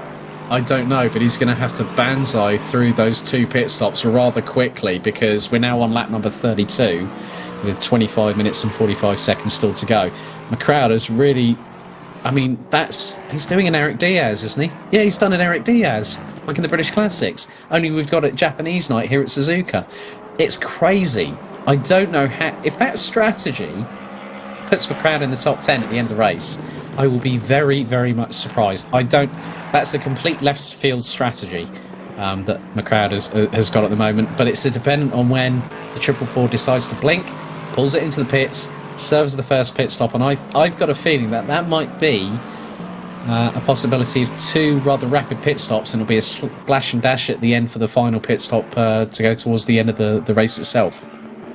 Well, we see some of the cars towards the back of the grids into pit lane just now. That's the number 1, the 222, and I think the number 6 is in there as well. So they're all into the pit lane just now. We've got cars getting lapped left, right, and centre as well. You've got the 58 trying to catch up to the back of, I believe, the 17 car right now. Or is that the 12? It is Radu Antoine, I think it is, that he's trying to put a lap on at the moment. But 25 minutes left to go in the Japanese night race here on the sim grid. Dave Christie and Alex Goldschmidt here. And, I mean, I don't know what surprises are left in store. Harry Spears is the dark horse. We've got to keep our eye on him. Up to 12th place already. He's the only man in the top 15 that has done both of his pit stops right now. But the other question mark is McLeod. He's still doing 201s. He's still doing reasonably respectable lap times in a car that's done 32 laps and hasn't pitted once. I think sometimes we talked about conservation, didn't we?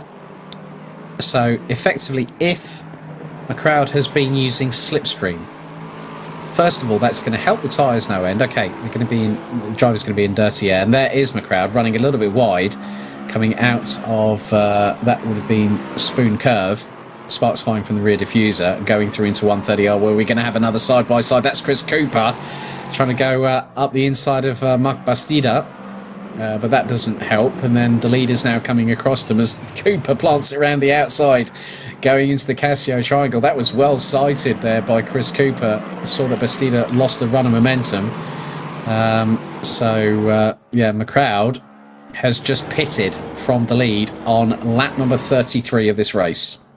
Take about a round of applause, ladies and gentlemen, for McLeod into the pit lane finally after all of this. This unleashes your new race leader, Vasily Anufriev, who is just 2.9 seconds ahead of Igor Ogorodnikov. But the one man we have to talk about, Bastian Richter, who is looking so comfortable in the race lead, now back down into 3rd place and seemingly a million miles off of those two. Yeah, it's still 22 and a half minutes, David. I'm not going to count my chickens before they hatch in any way, shape or form here, because when you get deeper into a race, and I've seen this before, where drivers start making mistakes. And when some start getting rather messy when it comes to mistakes, it can be either the slightest mistake or a big mistake that causes a massive domino effect. And I think the same could be here, because this is a night race. This now has a different dynamic. And track limits is going to catch people out. I guarantee you that much. We've already had 2 drive-throughs as a result of that this evening.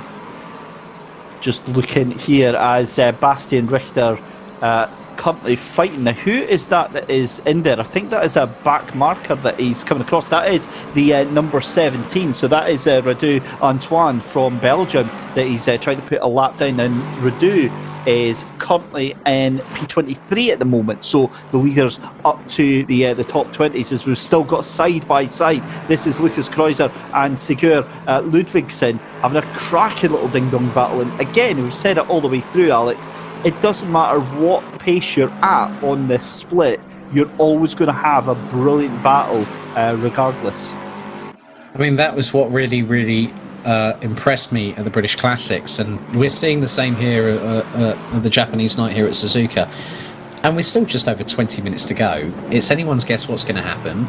I don't know, you don't know. It's one of those times where you just think, well, let's just have at it and see who is the one that uses that efficiency, that opportunity when it arises. So Bastian Richter, he's got 10. Well, look at it from this perspective. The top 11 have yet to do their second mandatory pit stop. This, as we have been saying, I mentioned Harry Spears at the beginning of the broadcast as a potential dark horse because I know what he's capable of, and you've seen that as well this evening. Harry Spears, I think, is the one that has got he's got everything to gain and nothing to lose. And when you have a driver like that, where everyone else, all 11 drivers ahead, have not served their final mandatory pit stop as we've got 20 minutes to go, Spears, I think, could really make quite a... Bastian Richter, drive-through... What did I say? Drive-through penalty. Drive-through penalty, and that's for track limits. Absolutely. Richter's fallen foul. Gutting. That is a gut punch to Bastian Richter for your former race leader into third place and then getting a drive-through penalty. That is just absolute disaster. Mike Veerman, we are watching just now in the 142 Delirium Racing machine, just behind Kopstov in the 871. That is, of course, Alex Kopstov from Russia as they come in towards the chicane here. Now, Mike Veerman is a little bit unplaced, unfortunately, because he is going to finish in the... he's going to be lucky to finish in top 20, I'll be honest. He's still got another pit stop to do, but having a look at the top 10 right now in terms of times, Vasily Anufriev doing a 1:59.8 that last lap round. Harry Spears doing a 2-minute 0.2, and he is faster than 5 cars, 6 cars, 7 cars in front of him. So if he can keep that pace up, I believe Michael Hamlet called it earlier on where he said he thought he could finish P5. That is seem very likely right now. Well, we'll see what happens as they're... now someone's just gone off quite considerably. It might have been Kopsov, I think, from Russia in the 871. Or somebody, that was the Lexus behind, as now Richter has pitted. So Bastian Richter's race in the last 20 minutes has gone from okay to I didn't want to drive through. And that's where drivers like Alexander Paulik are now going to start to capitalise. And look, he's closing on the second highest placed Nissan of Naring from Denmark in the 24 as they now go through 130R. And Alexander Paulik impressed us earlier on in this race with his pace.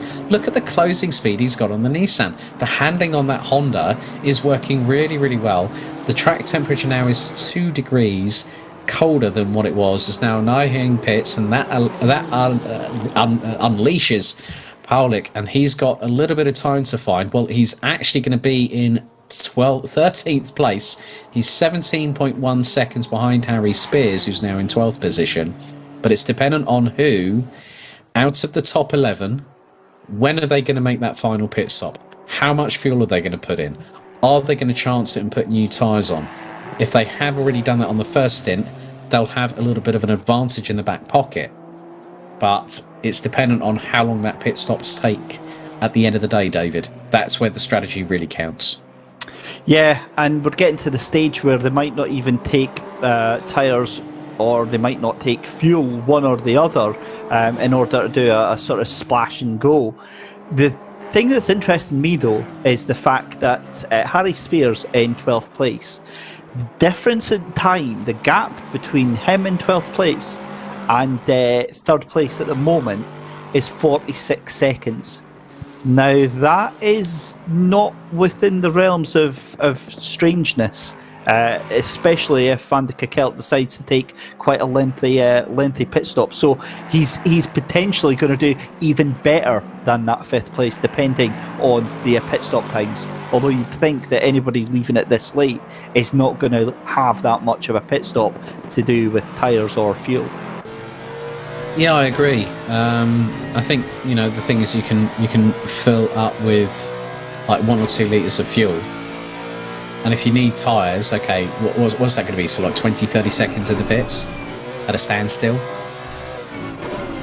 And Veerman's got another drive-through now, so he's going to be outside of the top. Well, he's still got another pit stop to serve, but I think Mike Veerman's race started really, really well. He got into the top 10, he then got turned around.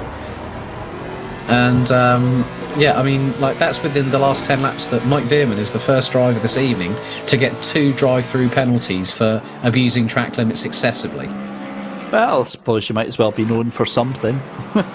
But some screen time, doesn't it? Yeah. Let's talk about him for a little bit. But yeah, that's just an absolute disaster.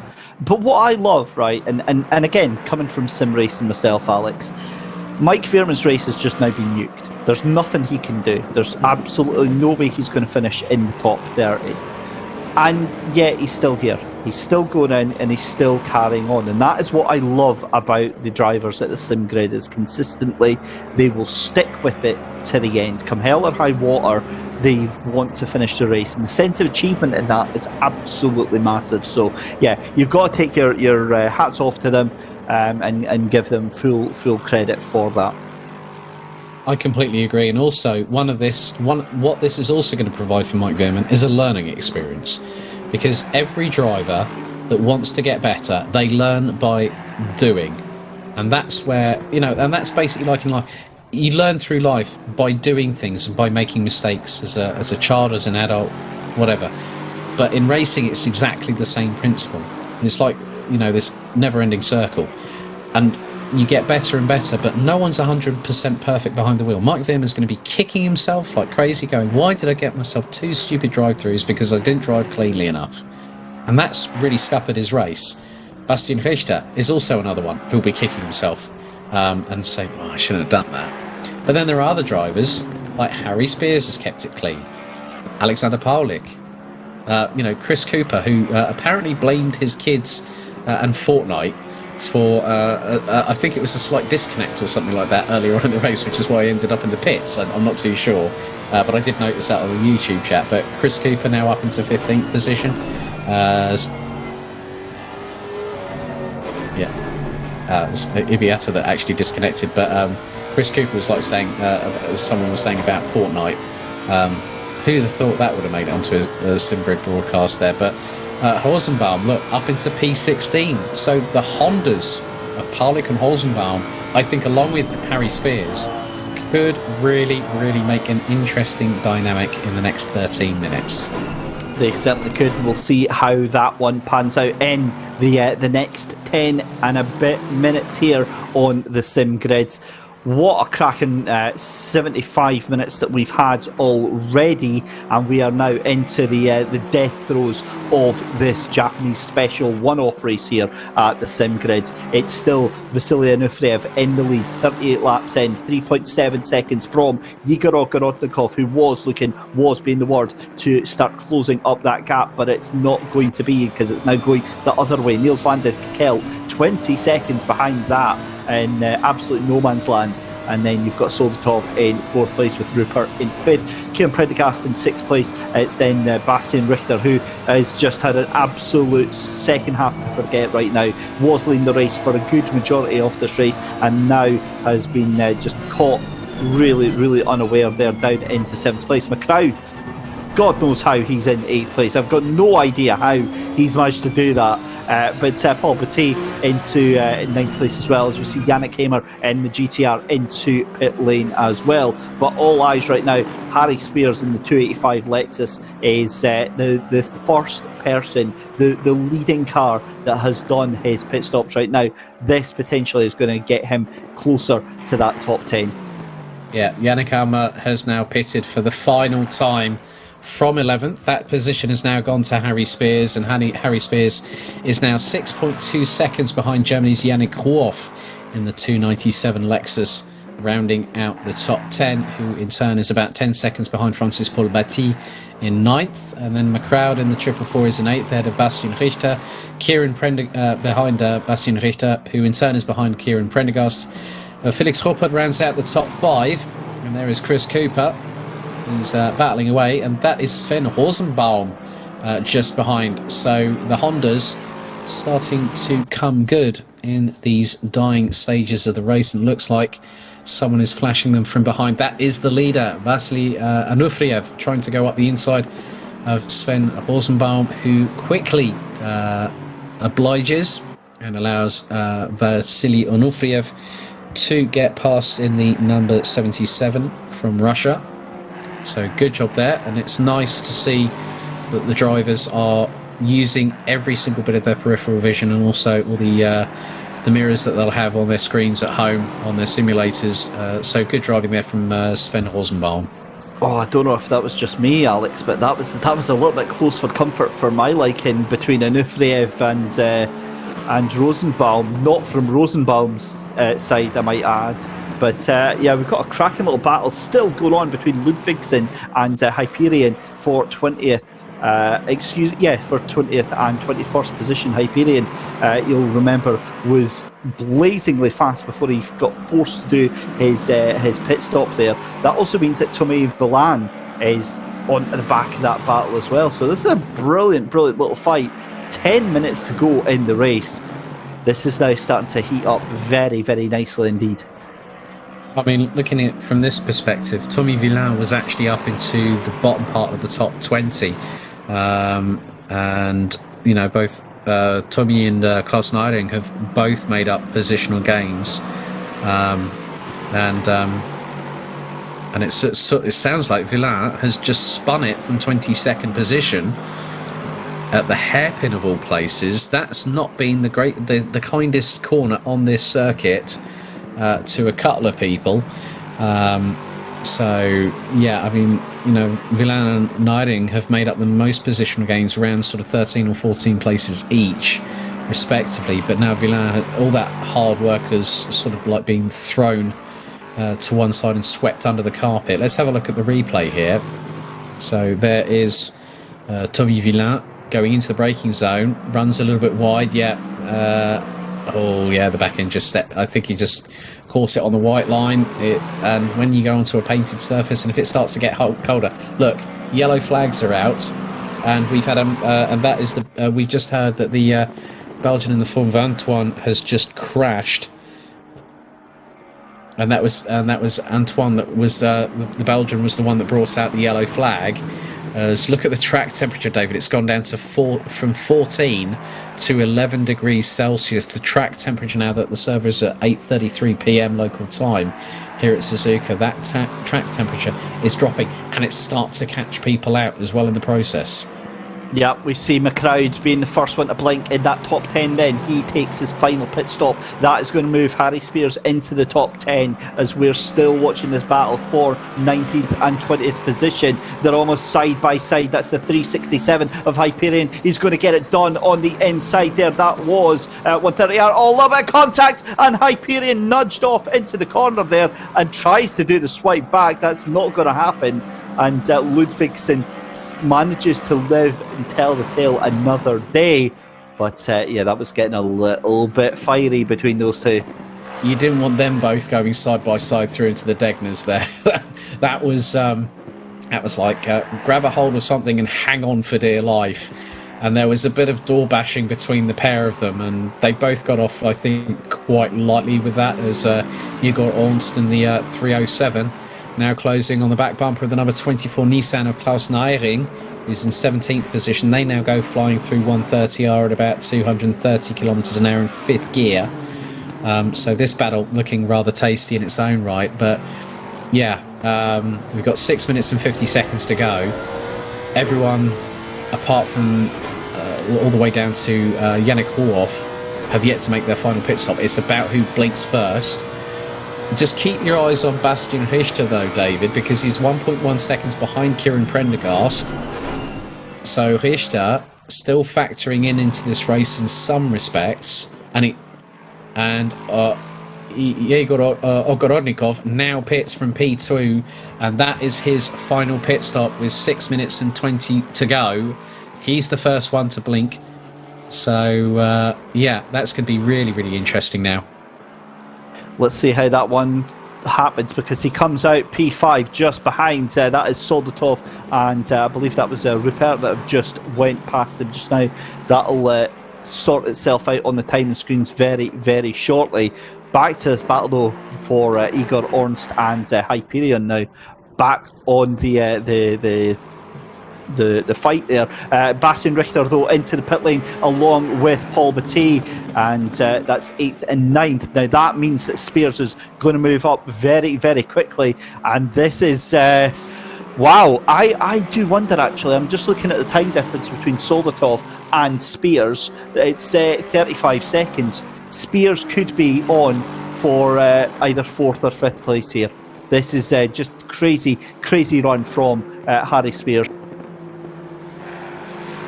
And it's a disaster for Paul Batty from France. Another disastrous stop for the French driver in the pit lane for the second time this evening, and it drops him out of the top 10. He's now just come out in front of Yannick Hammer in the 241 Nissan GTR GT3 Nismo. There is Radou Antoine from Belgium now circulating in his battling weight with Ludvigsson from Iceland in the 103 Lexus. Yeah, so you look at it in this respect. So the leader, Vasily Anufriev, has pitted from the lead on lap number 41 of this race, and we've got 4.5 minutes to go. David, these pit stops are going to get rather frantic.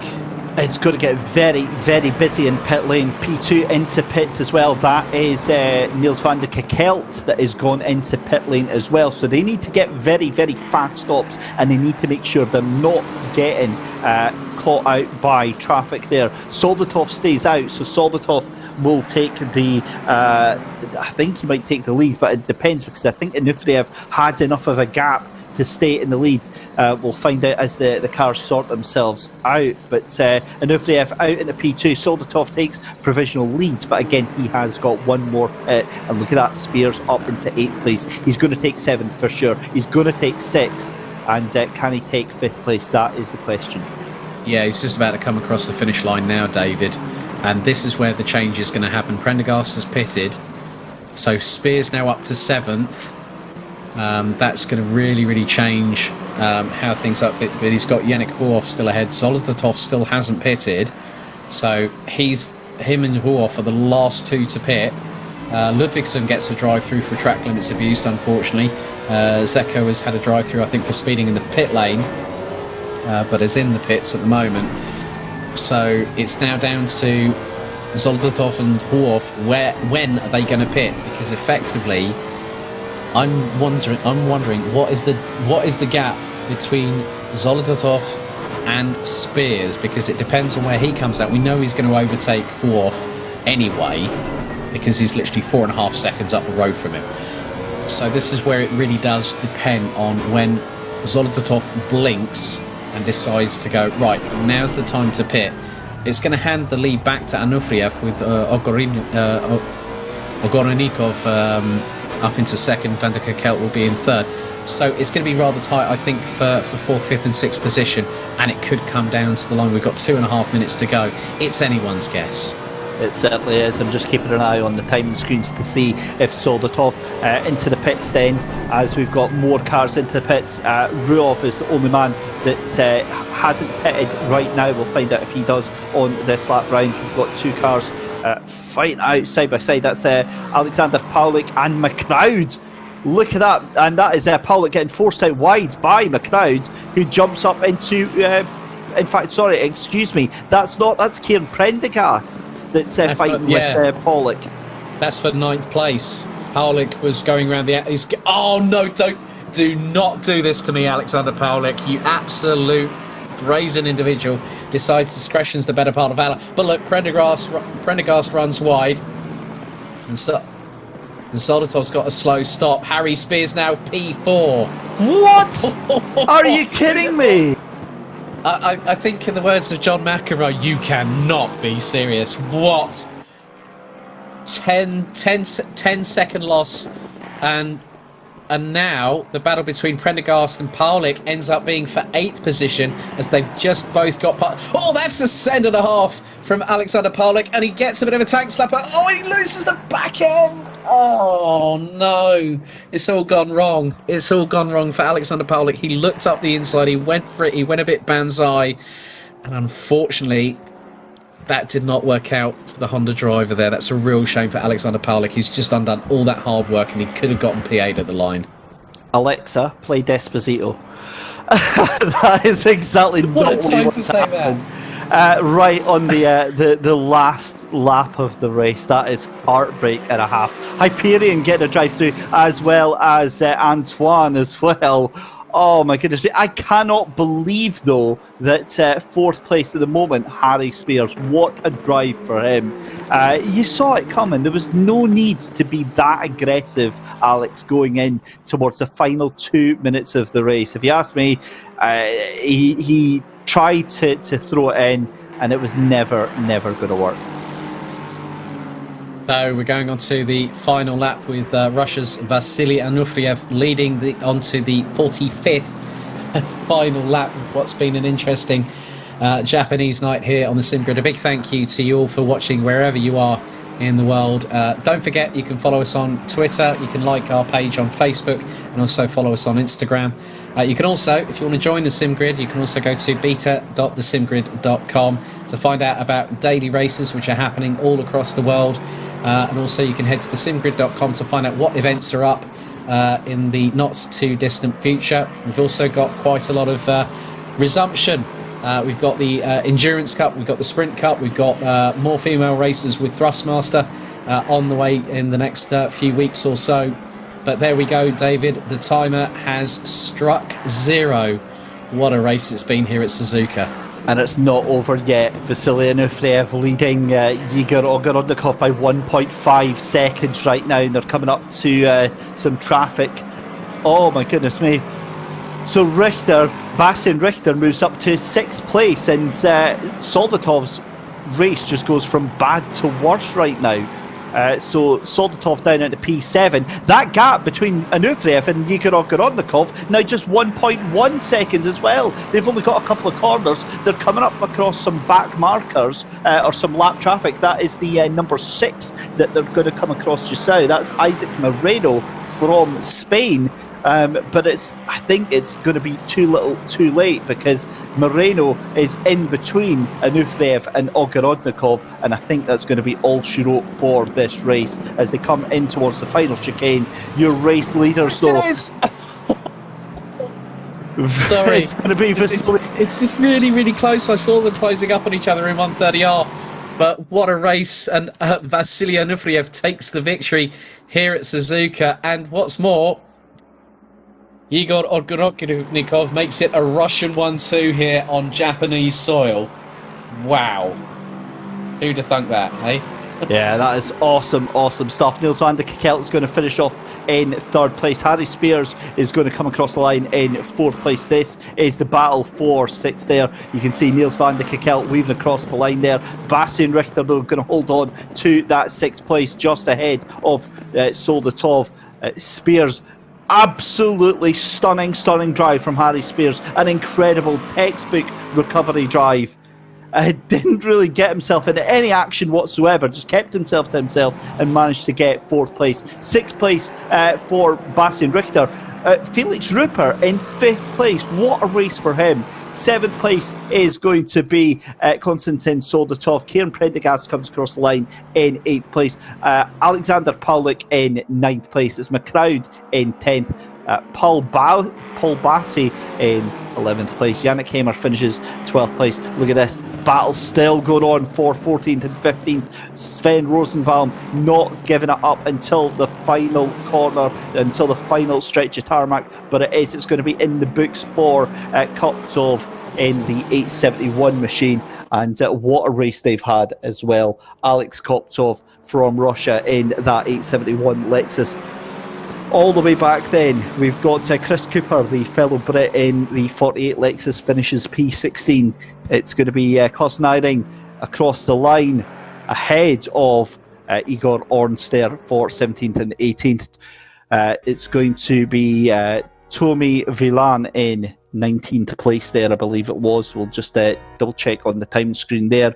Vilan finished in 20th place, actually. It's going to be 21st for Lucas Kreuzer, 22nd for Hyperion, 23rd for Dominic Stillman, Ludvigsen in 24th place, 25th place is going to be Mark Bastida, 26th for German Seguero, 27th in Isaac Moreno, 28th place for Peter Henningberg, 2 separate drive-throughs for him as well. Mike Veerman, disastrous race for him, 29th place, 30th place for Nadim Zeko, and then in 31st is Nicolas Reus, and then 32nd place for Florian Couturier, retiring some laps ago. What a race indeed, as we see the fireworks going off here in Japan. Alex, a glorious, glorious one-off event. Yeah, I think all we've got to say is 2 words to Suzuka: domo arigato. Thank you very much indeed. What a race, and yeah, it's been a real cracker. To see a Russian 1-2 as well. Congratulations to everyone that made it to the finish this evening.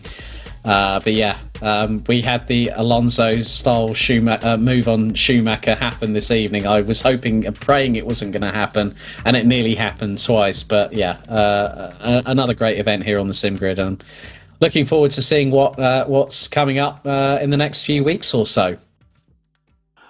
So let's have a look then in the driver room. We've got Niels van der Kekkel waiting to have a chat with us. So we will give them a couple of minutes to get themselves rounds and get themselves sorted out. We'll take a very short commercial break, and when we return, we'll have some driver interviews.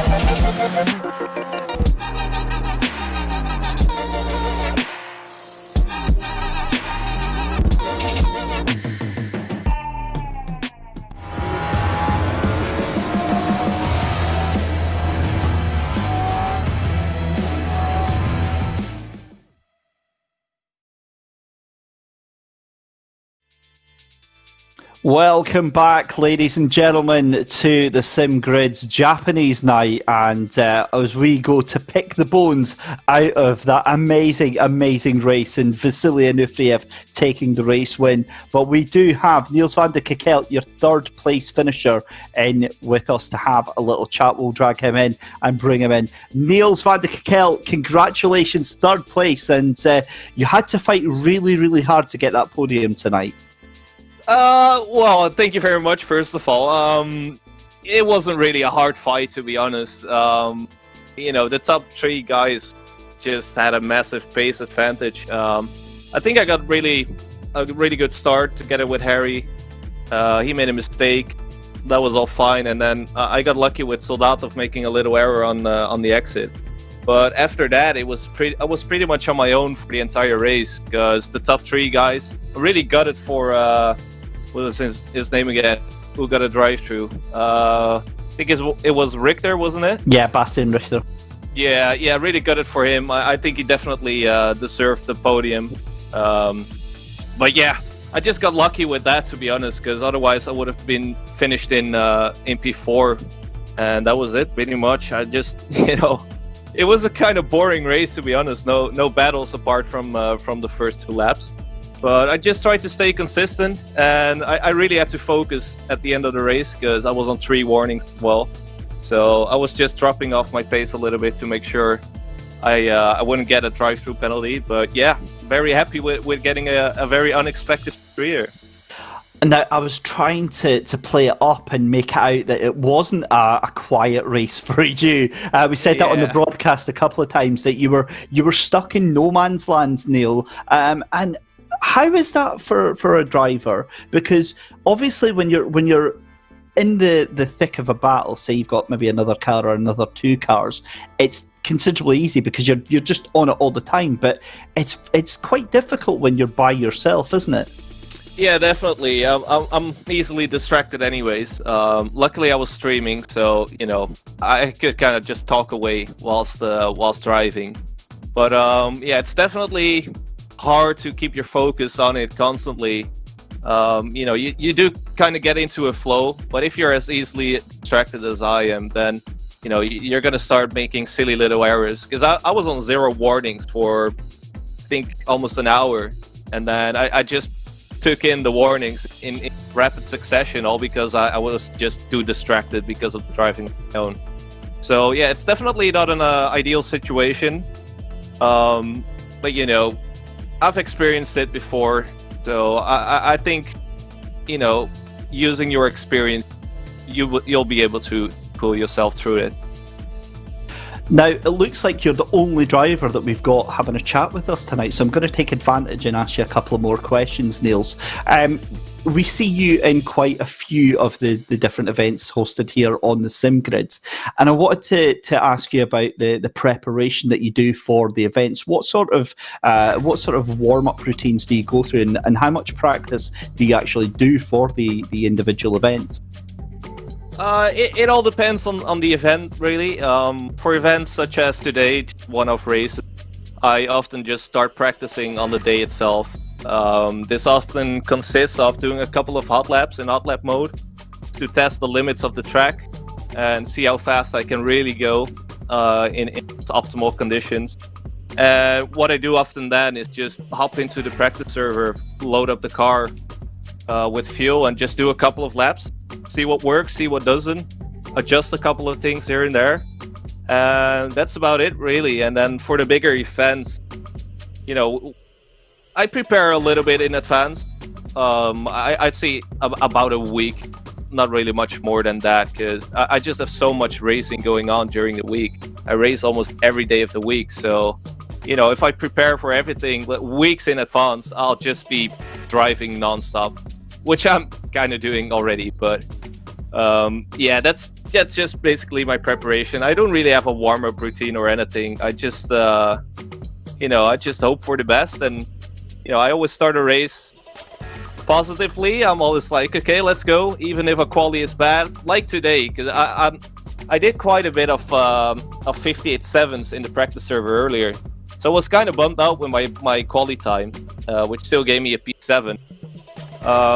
But I just set a goal for myself, just make the most of it, and as you see, that often really works out well. Just try to stay positive before every race, and you'll see what comes up. Well, Niels, your positive mental attitude has rewarded you with 3rd place tonight, buddy. Very, very well done. Always great to have a chat with you, and look forward to seeing you again soon. Right, thank you very much, David. Have a good night. Take care, buddy. There we go. Niels van de Kekelt then finishing in 3rd place, and Alex, what a race, and an awesome night out.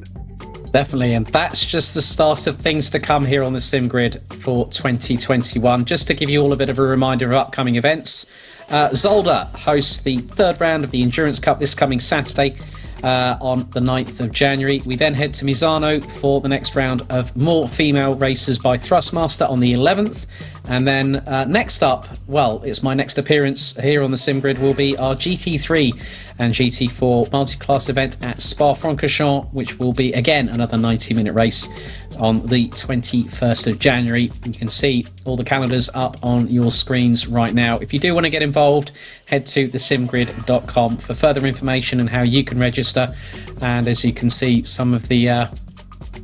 so you can actually see the website itself through the events, the daily racing that we have here on the Sim Grid. Also, we have the BUSR Casual GT4 Trial and Endurance Cups, amongst other things. And I think I've given there's a bit of a nickname I've given the Spa multi-class. It's Stacked Out at Spa.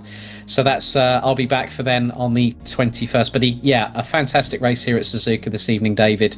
And things I think for just Sim Grid are going to be bigger and better here in 2021, buddy. Yep, they certainly are. So next time you will see us is on Saturday for the Endurance Cup, where we have our next round out, and I'm really looking forward to being part of that. Of course, halfway through the season just now, it's going to be the 4 hours of Zolder on January 9th. Join us for that from 2 p.m. A very subtle hint given there.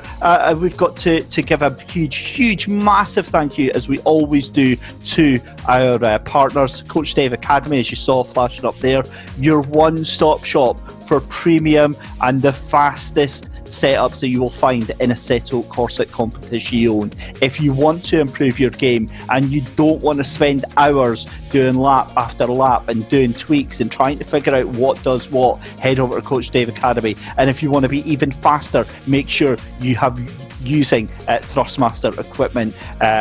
Incredibly reliable, incredibly good value for money, and I can say that like I'm not actually shilling, because right behind me I've got a Thrustmaster T150 and absolutely love it. I have had that thing for about 3.5 years now, rock solid. It is one of their entry level bits of kit, and I just honestly love it to bits. So head over to thrustmaster.com and go and check out the amazing range of sim gear that they have got in store.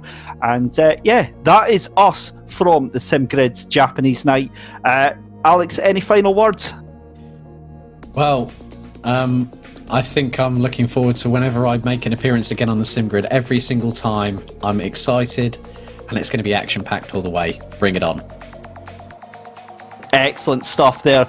You can hear from Mr. Alex Goldschmidt again on the 21st of January for our stacked out, spectacular, sumptuous, scintillating race at Spa on the 21st of January. And I'll be back on Saturday for the Endurance Cup, ladies and gentlemen. Have a wonderful night. Keep yourselves safe and sound, and we'll see you at the weekend.